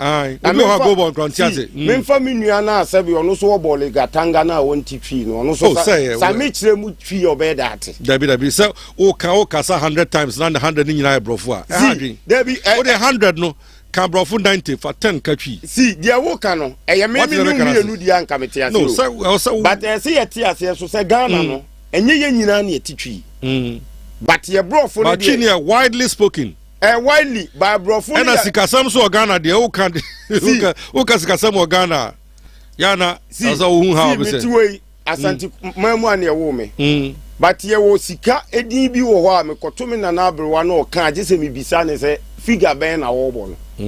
Unse twi ni nya obi a no betinti brofo ne de eno ne ye ku school ye nyina ye di suaye nti se mihia me nua frafrani na me ka twi no nte ase ono so ka frafra na me nte ase ye dane ko english ya ye tumi te ase nti ye ho ne de ye mfanto na si de MPP fo ye nyina ne se gold board no abeye kakai sa ye currency na ye de ma wo mo na ye be fa ni 15 and na etumi aba 11 na ye stabilizer no see who say ne businessman on su currency hu biem otumi plan ye because nim say me ko fa ni o ma ne bakra within 3 months 4 months 6 months 11 cedi na mesa ato no enti say ye nuanom a ugina alaba ye tumi ka cho say 13 uyi sika ni free bottom a wo sesa baba say 15 ya friend say ya tum enu ni ade ehunahuna ye nuanom no na gold board no ya ante say ye mfa mepe mfa so obi oti gold board ase no ya ante say ye mfa ye te say emeboa oman no because see na gold no na bebire fa kuntu na ase efiri oman ni mo oman ni nya ho mfa so eni ye di gold board na ba say untumi ndi gold hu dwuma wa bra be sign gold board ho untumi ntoto gold go kromu a wa bra wo mfa gold board nti oman no gold ni nyina be fa gold board nsem na omumum akoton na yenya dollar ne dia beto Bank of Ghana na Bank of Ghana so e distribute $2 na ma commercial banks no se dollar na wo man ni mo a ne price na nkosoro because ni padudu okopre ade no so a ebuo ni hwidi enti anu na ama yes currency na stabilize ama economy no ayeye enti aka ye nuanom MPP for dia enti America say di oni ntoma no eka ono nkonka de bia asami awaka na kama sisi ai then I suppose Samija from talking achire mu se watchire mu see mi chire mu no meti asantemam kumase enim se ye kasa no na mi chire mu same so ten cry so chire ma chire sisi ai northern region sisi ai me no kasa Abdallah Abdi udipa na sala ono so ka the minimum why ono na kasa at this point Semantia I see gold board had to pay more to beat the Indians and Chinese for Ghana. Also, or the details, but maybe also a free banner, a free different angle never. See NDC. I just say a jadi idea Ubiati said jadi the Okofano China. If you have ever found Pabuano, your how obviously jadi, but some of these things no. They left to me alone. So our communication we should come from some. Like what Fred Press Obiaba Transi. Patrol is kind of see the new. weni nipa do say na digwa wa no mapeja musa uko digwa akofa no ma Dubai to say okay be kofa no ma Dubai na mpabo na me kofa nipa be 100 na ba we dey ko China we dey kwa me so be person dia dem ba Ghana nti na o say me say to so what kire mu you obi atiase what we rocket science me hu how because say baby any free ba no Go say Mantia, the Mantia we say India say Omutuas come more than then we beat India for the China for the market. No, Africa na Bobi says Africa obi fu nani. See, me say, you know MPP for last year no almost started good board asemu. Last year on be kan 21 billion bi. Ye ko hwehwem ye hu na ekoda di omo anka ho asem biem. Na we so omo de asore. Na yero afenyo ma kan see on the Gina Parliament cars recruitment na security area no. Enioma bi nkuko yie ma muntaka nioma bi afefa na se. Ye ka se ye de ko disciplinary committee ano be pa acho. Ye tia ma ye ranting for jo MPP ni asa be ka se koken bi afa airport. Ye to yensa friend so o ma yi anu a wantumi. Nti ye nuanu ma MPP for de amamuo na ye bu no. Omo anhwe yo mbetena fi ache.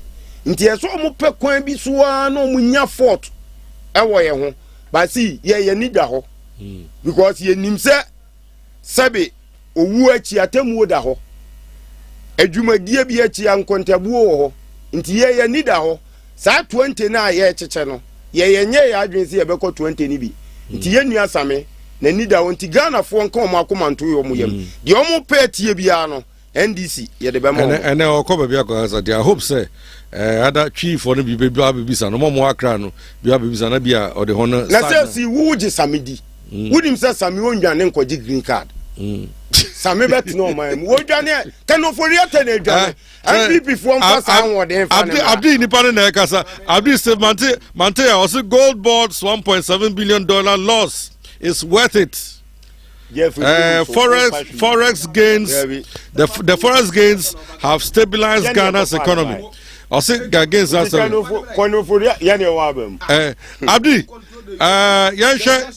so kakra de beka obetum de account, but yansha rent control for no say tertiary institutions they almost here a man for hostel or no de eje atwamene bo na say ha dwen ha nkora na dwen koda dan ba kumu your friends say 5,000 7,000 10,000 near the dinner just say as omo ya jiska crash invest zanga cra and also another issue rent control no money on boss any abripa opani Federal Opoku as o to omo so say free break we omo tutu bebre mu because as a scanner mo jeje no mo ha students no omo peja de no kosro I know me tell some interview host of one back no say omo de omo nkaso bia metrem omo de omo ase omo dan omo de bona to so enya by force ebeji but SMP say na sin wenu so na omo sanso e challenge rent control say omo ni any authority say ombe regulate yes omoji edi omodan agye senior mitie wo mo ena omududu no anso sabi omunye ordinary dabi Ghanaians o ebi kura lecturers na hostel owners no da hostel ne bo enye easy to build that in the man CCSU on enye easy ba me point ni say say omutimi bi o ma no kan say rent control any authority say ombe regulate ni say omo je no hono e ma me bo hu kakra because senior say akokoro ye fi akroba on senior say tina oman mu na sabi obia beye ne opa akwati say wakofo trotro na mate no eje wo ne ope na nsan eno na e kromu ofri ai kejetia otumfo ra na bat no so ecotech memefo ana metatua 5 cedis Adam Kofo mate ne ka che me say 8 cedis either say mefo ana meko baby foforo me twen ya another one by 10 cedis na de ensan yo daytime was it 10 cedis na me say how tech was say na say kojo bantel so hwe no susu senior they say sa problem was solve with the dollar in there you know kojo nti mo hwɛ transport asɛm na de na ɔka sisi ana uso bi de nsahye ne botuma pie ba na yɛ yi no ebi si wɔ transport nti mo check 3 days today rent ne de eduru me so a ɛbɛba bɛ link fair 3 days today ɛna me hu notice bi a ɛyɛ kemi ɛde ba abɔnten warning ɛyɛ driver sɛ ɔmo nya hwɛ yi ɛne illegal first na ɔmo charge no beyond sa press ya ɔmo a statement ɔmo issue beyond that practically nothing is going to be nothing effective is going to happen senior ebe transport no yes ebe twam say zuba de oya action kakra o ebe twam just like that nani abri ma say oya me kan we e de abetuto ho say oman Ghana yetimu de say ya ba nkame say wo tumi wo power kakra wo nyansa kakra di sisi wunu a wutumi de ye efa wo ho di sa oman mu na say yeti sina e ba sa nso a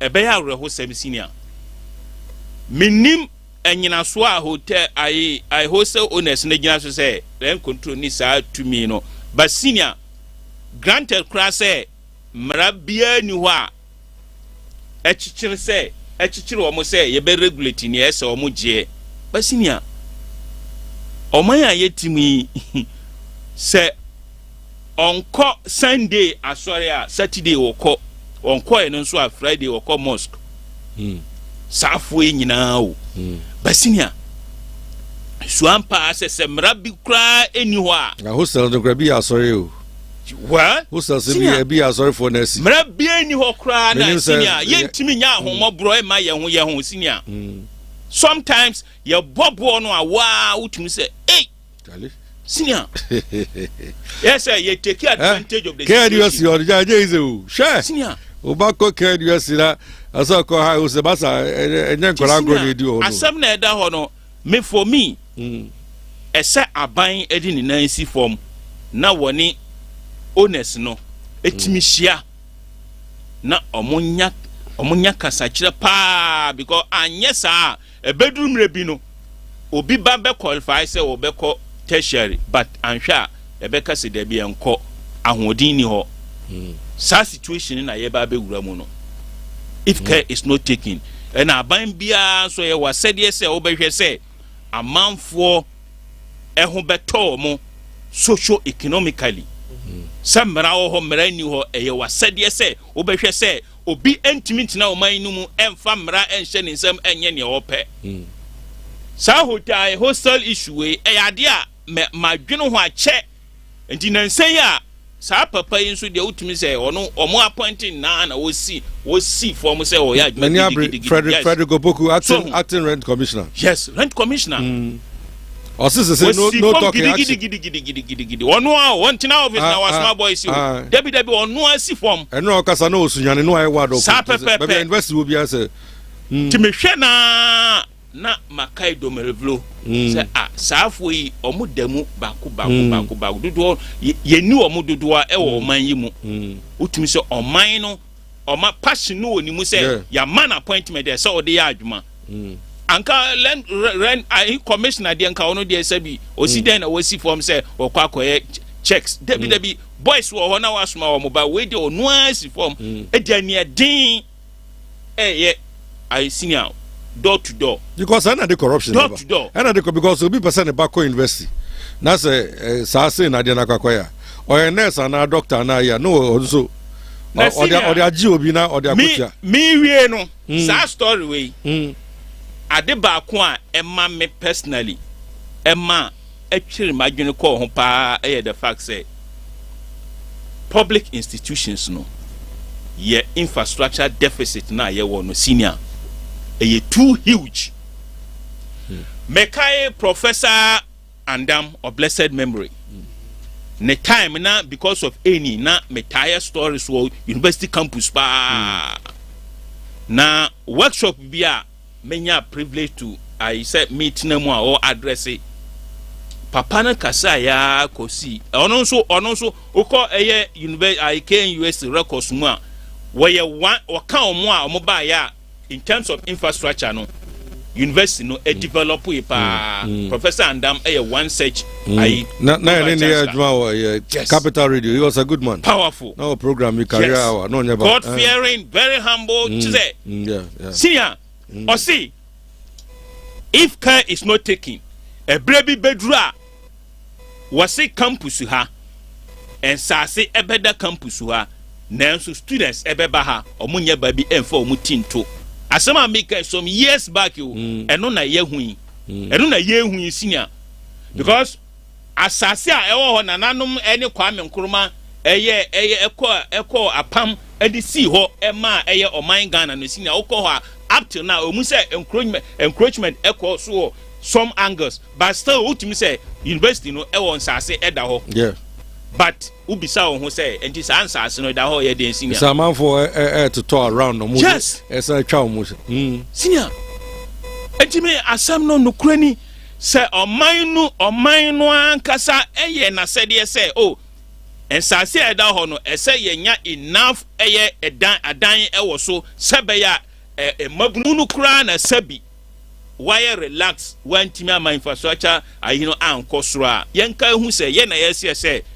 Ayi oman ye nyamsom maya ya Christopher ni nkremofo ye ti nananoma ye nyina ye se ye wa homobro but sabi eba business line as sabi ye de nyamsom no atu yachi na ye something different adami ti empanyimfo no hwe omudodo anu so empanyimfo wholesale owners no to no empanyimfo na de na si ona kwara bia uti me ti o mu sanam si to so be 6 7 kan ba bia sabi mu fie edui Money, my brother. Money senior.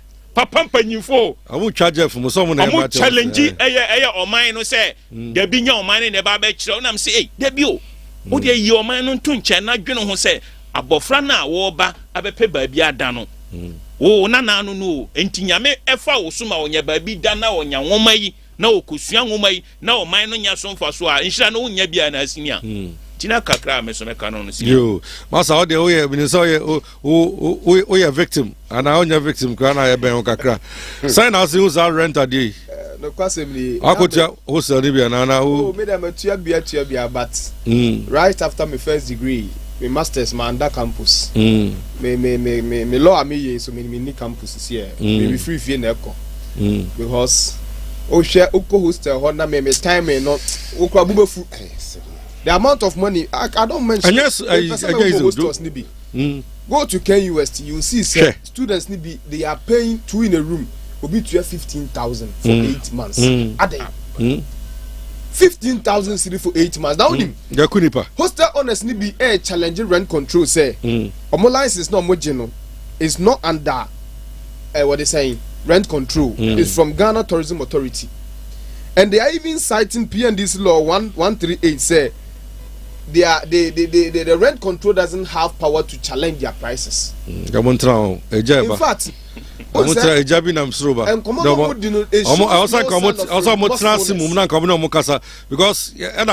baby somewhere in Bibriba. Una would do Sikasi hostel, who need to mean chair so who need to mean chair. Imagine says here no Obakosi and I'm the TV about room ha ye TV a students o de munyi TV ni free ye me fa laptop me so ade e pese hwem so the air conditioner boom ade enko a say akola wo ba betu here no and school fees fese me tu school fees 3,000 na me hostel a me kwa dem 10,000 doesn't make sense. It doesn't make sense in a country where education is supposed to be free. Like only free SHS, but no akoto straight. Ube we kra na say adwuma we abafie no adwuma bia ni ho je se waboka hunu kwa. Abeja ka to fie. We kra se wanya adwuma ya. Esa osra do pa wo ahi no. O ma me do papa wo hu wani do. Fancy ya for adwuma na etu aka 5,000. Em na do wo se na de betete. Sa wo ka ya wabo. Enti no kwasem nie rent control means I stand with them.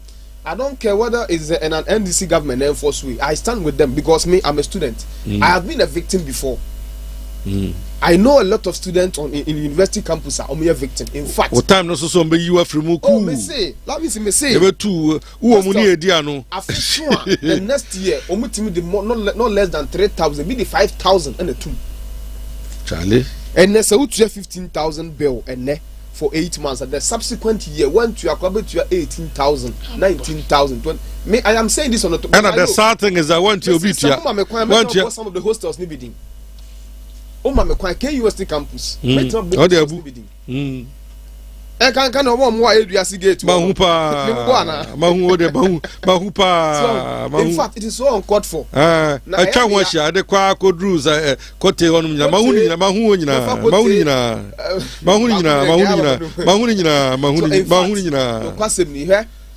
Say, I'm sorry, Uncle Hunter Quaya. I have Malia small can say, yeah, but see about teachers for no. Make us some interest in me teacher need. Inti man kan ho asem ye ba se be chi asofo no na menye sofo inti man kan ho asem anhwe achina etumi a esan se tu obi amantimi anka ho asem no obi anka bi mame no kwasem ye ekwan bi e be fa so se demonstration kra na wo se lavins unim unya bob sia se this hostel no bob sia na si ya he ummo kada this is yours because school KUST enwu na aguchina it is a 2 years class 5 years now I want this spaces of a talk and a 10 years obi the this war renovation papa be na mo ye no hostel bis what 10 years kwa painting the that and 10 times and this war and so dey be otu ni be omo adan na wo kan susu a sometimes I blame the students any so adan say wo want ya na Abdi never know tia. Who was you bunipa mienu bia come ho abom say yempene no bon say obi aka. Masa. Aden who you mistake people was not assaja. No obi afa. Corruption never. Let's all come together. Mo me nyina come together. Na enye unify force say we are fighting against this. And then sa hostel owners no mka so mnyem nyina mo hostel no be down for 1 year bro obi antenem. And we will see where they are going to get money to pay their loans.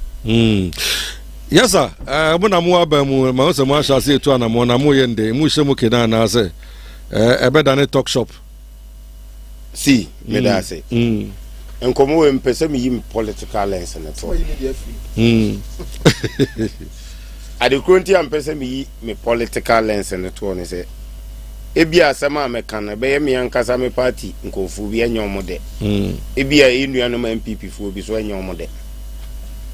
Na Minia Saidi ka omu statement na omu issue ma control na ya but me enye me ya ba kokora be si ansa na bontin su ni ebebo awura wufie bebo no na fie nipa na ama ne sa avem ne se wo ahoden bi ani mu oba fie ko betumi abo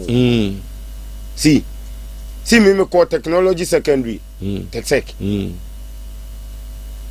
what I second. And so I see a good me who private wholesale da. Unity Africa munyina no na government. Inti o my Ghana na ye da powerful. Tina make us enye obi de no. See ye to da bi a yen hwe no kura nim ne yen ka no kura. Enne obi abeji aban asase esi so dan say kan kire wo se unni kwan se wo ka kire nse mo nto ne dan mu na che se wo ye dapafo o ka kire wo se wo ankasa utumi si dan ni bia nka wo ntumi atwa wo awobo onu mesi dan na wo metwa bo ma no obeji wo asase no esi dan wo so eno esi dan no san o ma wo atwa me ne bo wo koka wo se wo ni tumi e kire se wo ye dapafo aban kwa aban abanyina aban akwa aban abanyina ye dapafo si hwe bom so nsase kote nsase nyina ye gini nyina de matek me ye bom so boy ntimidie ideas minim campus se se de minim de mo ha no ye koba ne sen ne hostels na won private no kra be do so chen aban de About 3 months, me were at a campus when you bring me because me too free area on me cohort. Hostel different. Nina for the expecting no more private. See, here Ube come no so no a Said Castle Munya Humobro and Manqualano. Some penny for where I can come some. Ube come na be by ya by Juma F. by Sika and the and that on mine and Casa Sika. No more fat a free. nti de bia me ka se hwe politician for man sika na wote wona wo se emfa ho mfa ho a bibi se ne bekọ akọwie woni wo mada a che ne wafa no me ba o kan USC or biochemistry level 200 last time also oni obi share room we ko hostel or give me 10,000 inti obetua ya bo man ne kro no na ne yesi emfa ye on tia oba no kra jabi ode be gu su no wa ho beti see hwe obi baba be minister for education obe free so no na schools akese a wasi no aban school kura no enuru no wo hwa na katua so ane ede mana eni kwaze nkotumi yesa ejapade no oman ni sika nyina nwunu akogu ankura botom na omudi ye ejapade na omudi twaye nanka aban asase da ho na ho abeje nu asi so dan o twa mene bo ko kan wo se woni tumi ampa woni tumi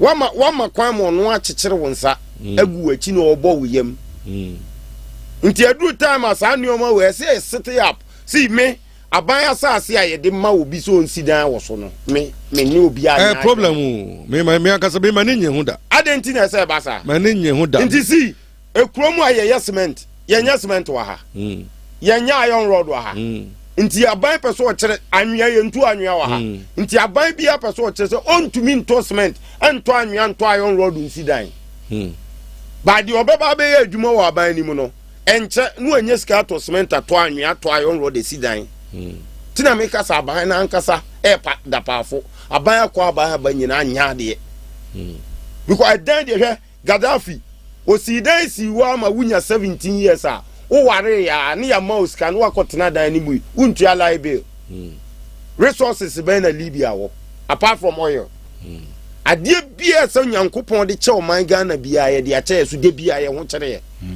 esan corruption nipa ba ko betam o man ni sika on san fam mie bia enwuma wo wawie sika no si confirm nya japade na ye youth ni benefit no akobie foreign account no akotenem time so ya no adwane hrom te second of riata adwane no akotena wo no udi sadi na tamako ne dika adwane ye nti se saade ne to so a ese one day oti Ghana na za oti tawre nka hanuma na ese boni biansi meboa David nka se mra but bia ye keka kono ase ye wa ye ni amfa no man tutu ya MTC and MPP some anya no ma ya chale like it's so glaring say yeah, head it towards the it's not the best, but enya the papa, but yet kromu a yet never be a cost no at the air quarter direction. See, yet Mampeni Mahama is so nonsense. Burkina Faso, young boy, we are watching two at 2 Abayaguno. Yes, Sadi and so Bagana had near boy and some man. At the end, what the new ma to 2 years. At the Bia or my mua. She and them konyan kolabet so asua de cry a problem.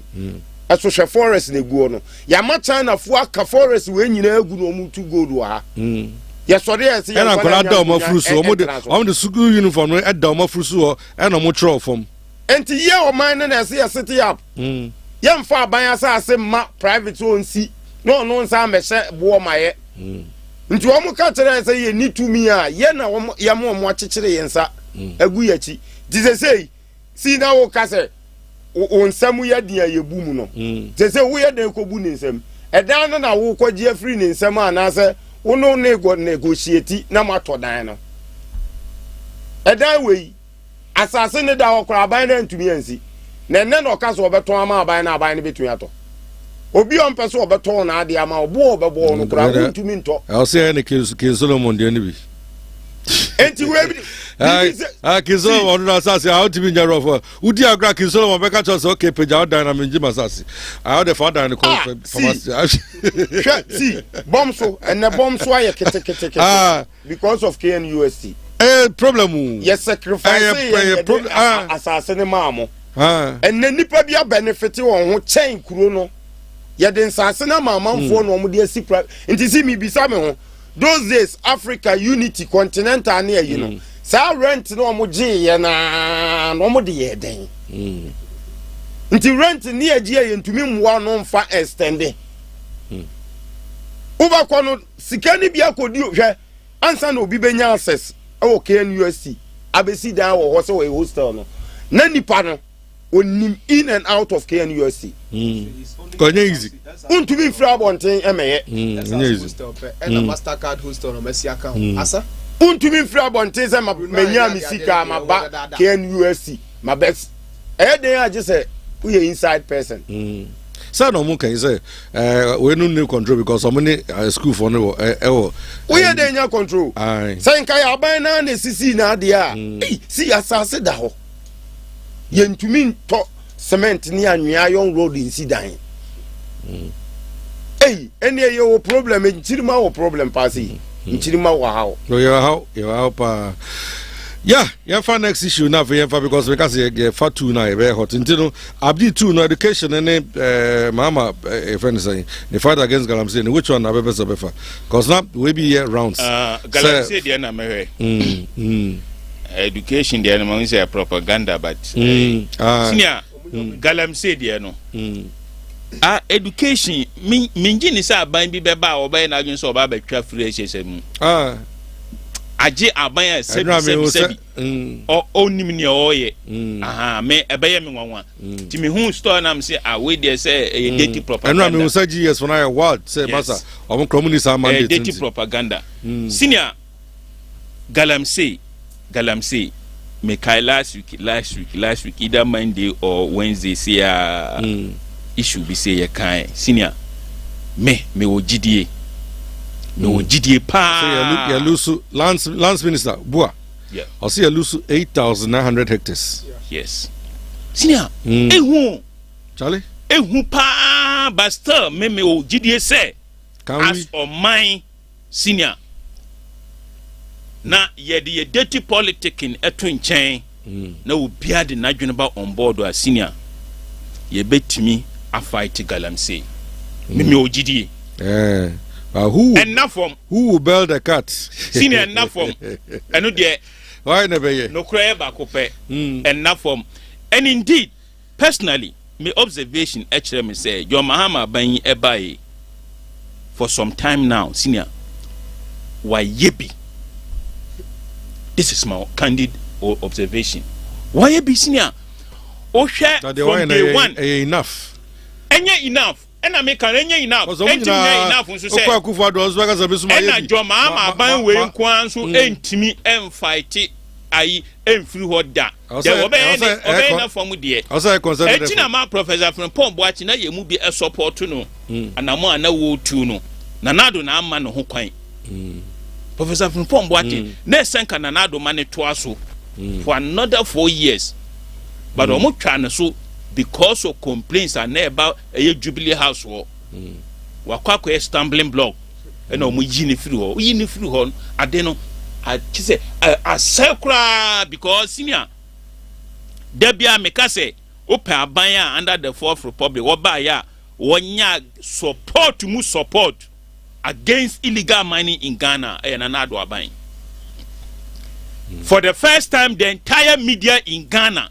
Any aban ebe ya adwen preocupe say ese etu adenase for the first time being see that civil society organizations and community obia e de nadwene ema nanado and at beginning so no yenya nanado mugidie as Ghanaians because of the utterances say na on teda afide na atija enti nanado wonya such a mercy support to a kwan bi so wan timi am fight no e ma nipa bebre enya adwene bi say ade no e be ye din but hey John e ba ye beginning na was set way na as omu esesa din no e na say e na naimos e na den ne nyina has to do with the fight against illegal mining currently babia omo aba bedu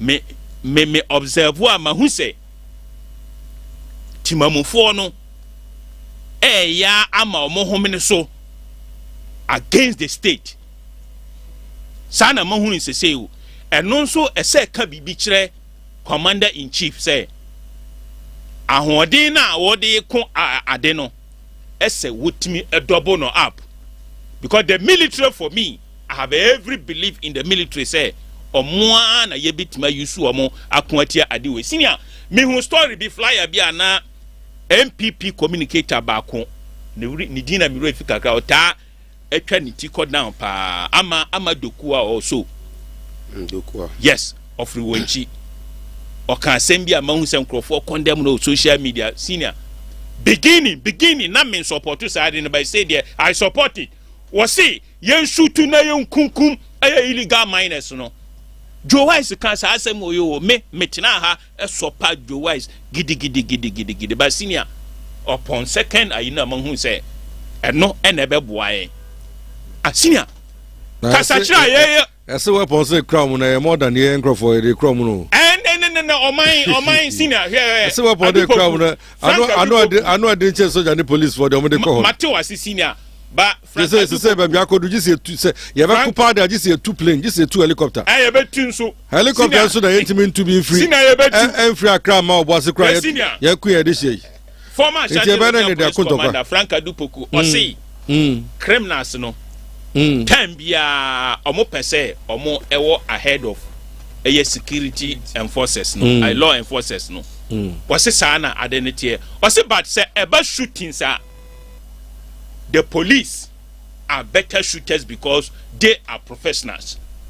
Akrombo no munya professionals in terms of shooting omunya professional omu jirigogo ni kwamboni bi so omo fa so training omo ho but when they oman munu na yen hyehyeye professionally international standard and na training mabunu and this senior I agree with you say weapons they will have it but so oman yes or necessary weapons any necessary professional training now senior the criminals have no place me that is my belief ma who say no omani ya din e kire say omanmu so no e say ma yani ya din because senior me omuche de be hu cause the more omuche ni nyina no mumumia with this statement your mama e dey ba ni kire say on check but the next 5 years say ya na e kwa so mananya political talk na say ne o kan o mini padia for the military senior I have believed say the military if given the right accoutrement and right ne omu hia bia ye de be ma omu senior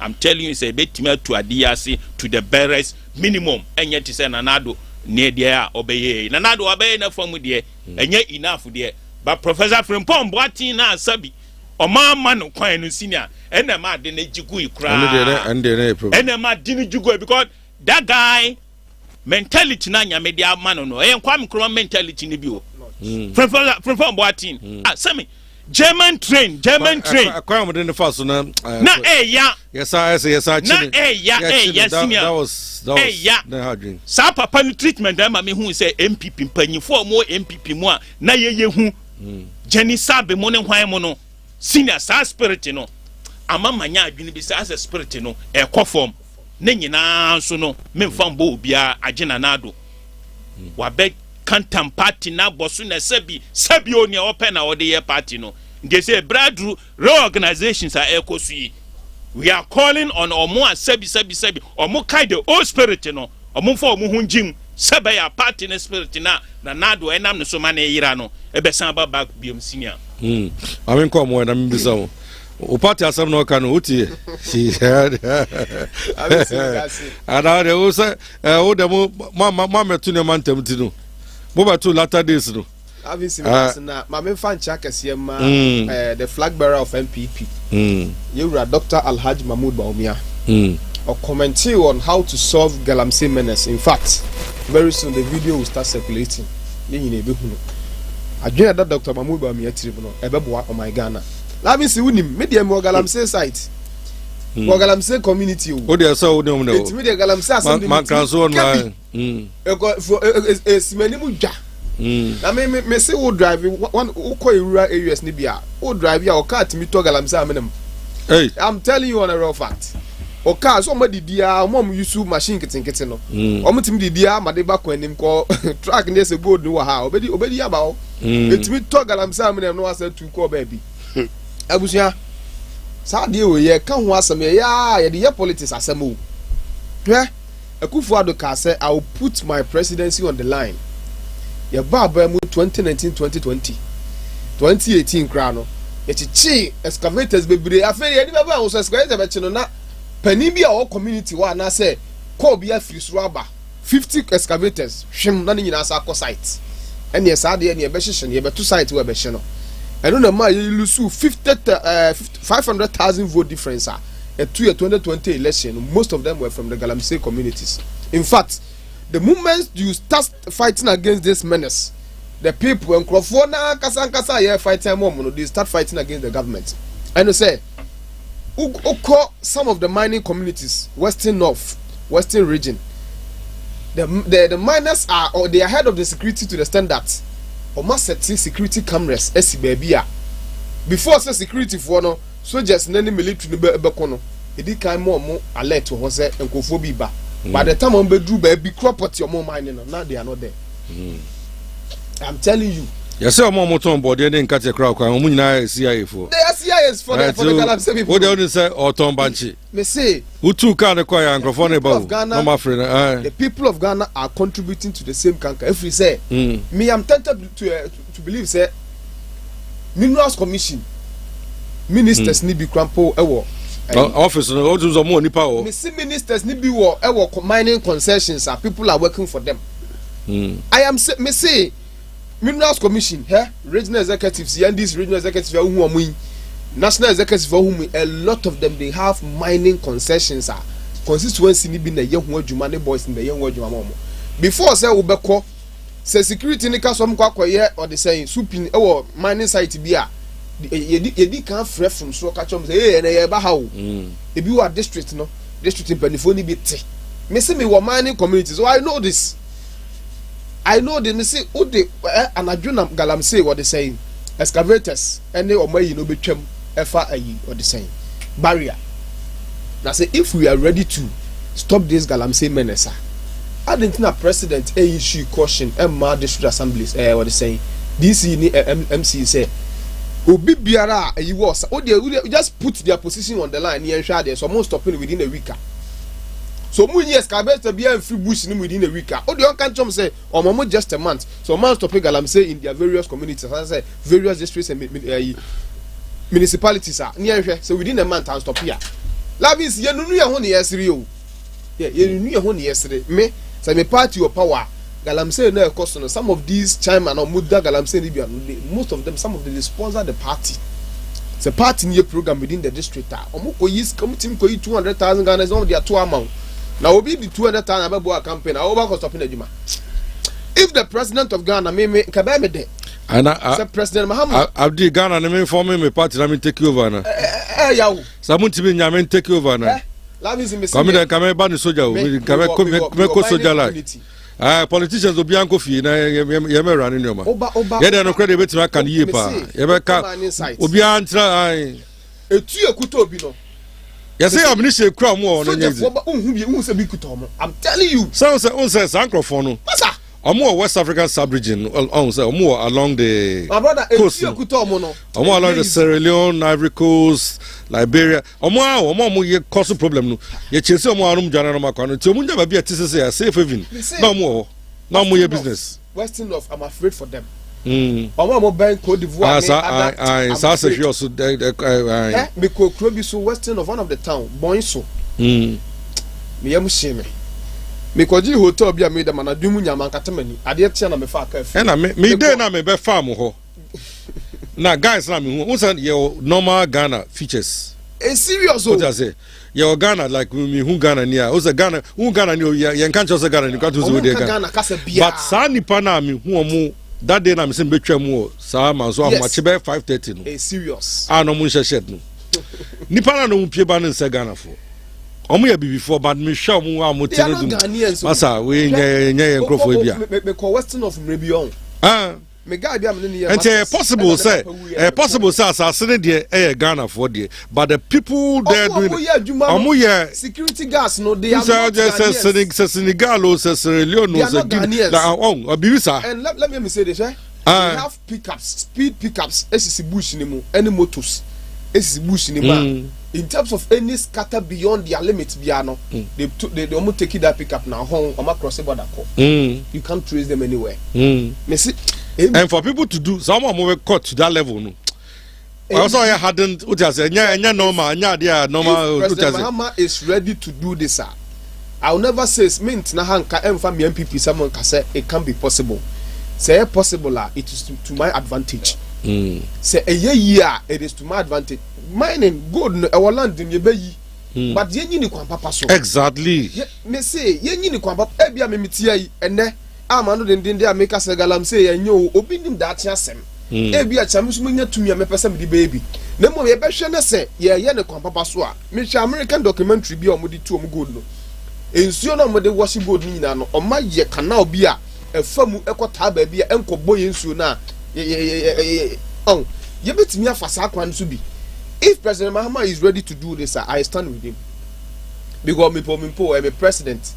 So I am this new. I am a president. He is the commander in chief of the armed forces. And if President Mahama ever yes had enough, and I'm this MPP ni bia or patriotic bia so ye den. Eta President Mahama chi. Nemo mo ntimi dia anyo bi ne kuma twi bebo na chi.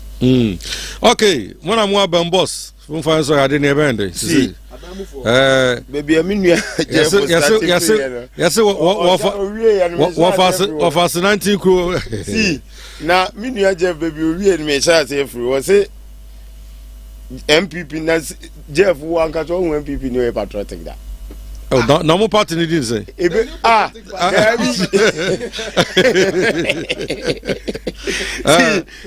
are from where we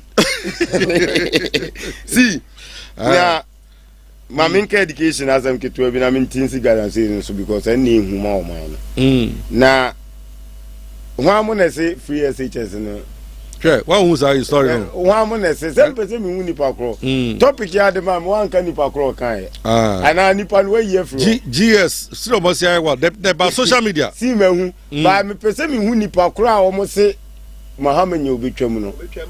And see menyansa no Jeff will be trim nti ye nuanu MPP for pesi so be born knockout na wo to for ma na wo paade abo na wan hwa wo fa rubber utumi to unim se baba see what the knockout emu odin sa intase no 1.7 million votes no enti ye nuanu MPP for ani so President Mahama ekoka say on your opportunity no be review free senior SHS. President Nanado say obetwam yabam yentwam nursing training allowance yes ye betwam yabam yentwam nti e one de see President Mahama buy no we invested 3.5 billion in free SHS and see what say enkwale complain so munya aduane ni wo school mu biem eni wo biem ti ye nuanom MPP fo an kan story na see na minua Jeff kan say mi o say Dr. Mahmoud Bawumia plans a good ni tirimu wo galamse ho un say ensem bi say no mo keka na nado tewa na ne na ase woso no o ka say ya nature so tie akonwa so no wa ma Dr. Mahmoud Bawumia kwa ma na anya adwuma emfie nwotwe no wa vice president o inti sai ideas no wantumi amfa ma na nado ami ya nkum galamse na nti to da bia okay say to me dia wo pasa ena tu ye nuanu MPP for say galamse size no tutia omo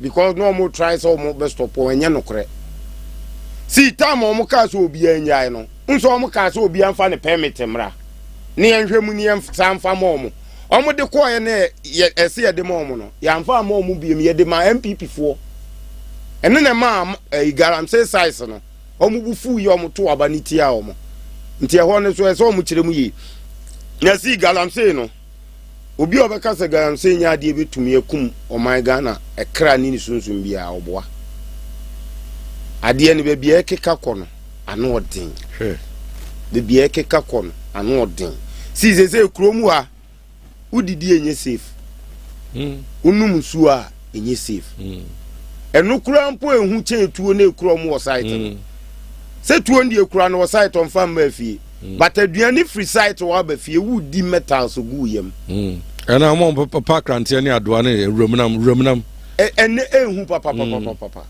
nti we ade bi a ese ye hwe na kana si ekon no ebe ye den me de bia me ka me so unemployment rate na wo kromo an ena magalam se ekon aye den because unse first no nipa yɛ migration free rural areas ba kurom sese saa deɛ n'ani hɔ because of galamsey na ato wɔn wɔ hɔ no ɛde wɔkɔ site a wɔanya kuro betumi anya 500 cedis na yɛ mmisa yɛn ho sɛ deɛ ɔte Ghana commercial bank sign signature kora ɛde wɔnya 500 cedis enti sɛ ɛba kuro no mu saa na temamufoɔ no ɛyɛ ɔmo da woyɛ ɔhene woyɛ MP woyɛ DC wontumi nko wodi akoro kɔ a wo nkwa ɛbɛda ɛsan mu because ɔmo te ɔno ɔmo nya biribi a nyɛ ne no so aba abetom onya bi ɛma ne maame ne papa ne wɔfa asefo nti so ɔhene ka so ɔde ne nan bɛsi mu kuro ɔmo mpene MP wo ka so ɔbɛ stop yɛ bɛto atia wo wonim sɛ kuro mu aso ade esuro ɛyɛ election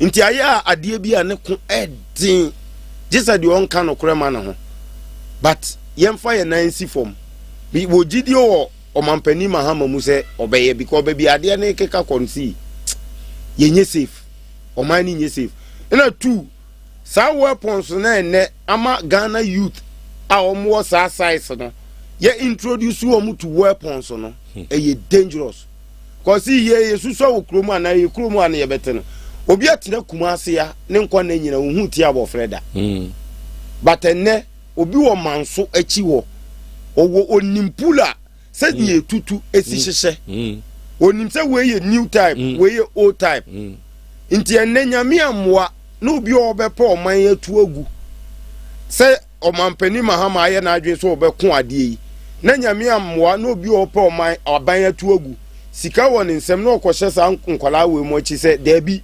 ɔmampani Mahama pɛ sɛ ɔbɔ ma no aduane tugu nti momia nkeka mbom ne ntu na de so a onya saa tumi nana nti ya sɛ yɛdwene kɔ akyire na yɛsi saa de na no na mejidi so ɔmampani Mahama obɛyɛ yɛda sipi kɔdwoba ntilandi si Abdallah Said political analyst ɛna minua Jeff Kublenu MPP nyame enkamu na omboa Ghana nyame mai nyansa mu dupa ne mfa solve galamsey problem no me kwa dem say do times I was sinkonwa ne mu sinkonwa cause nyasa because ye komunga mu a ano betima ade nyame mo nyina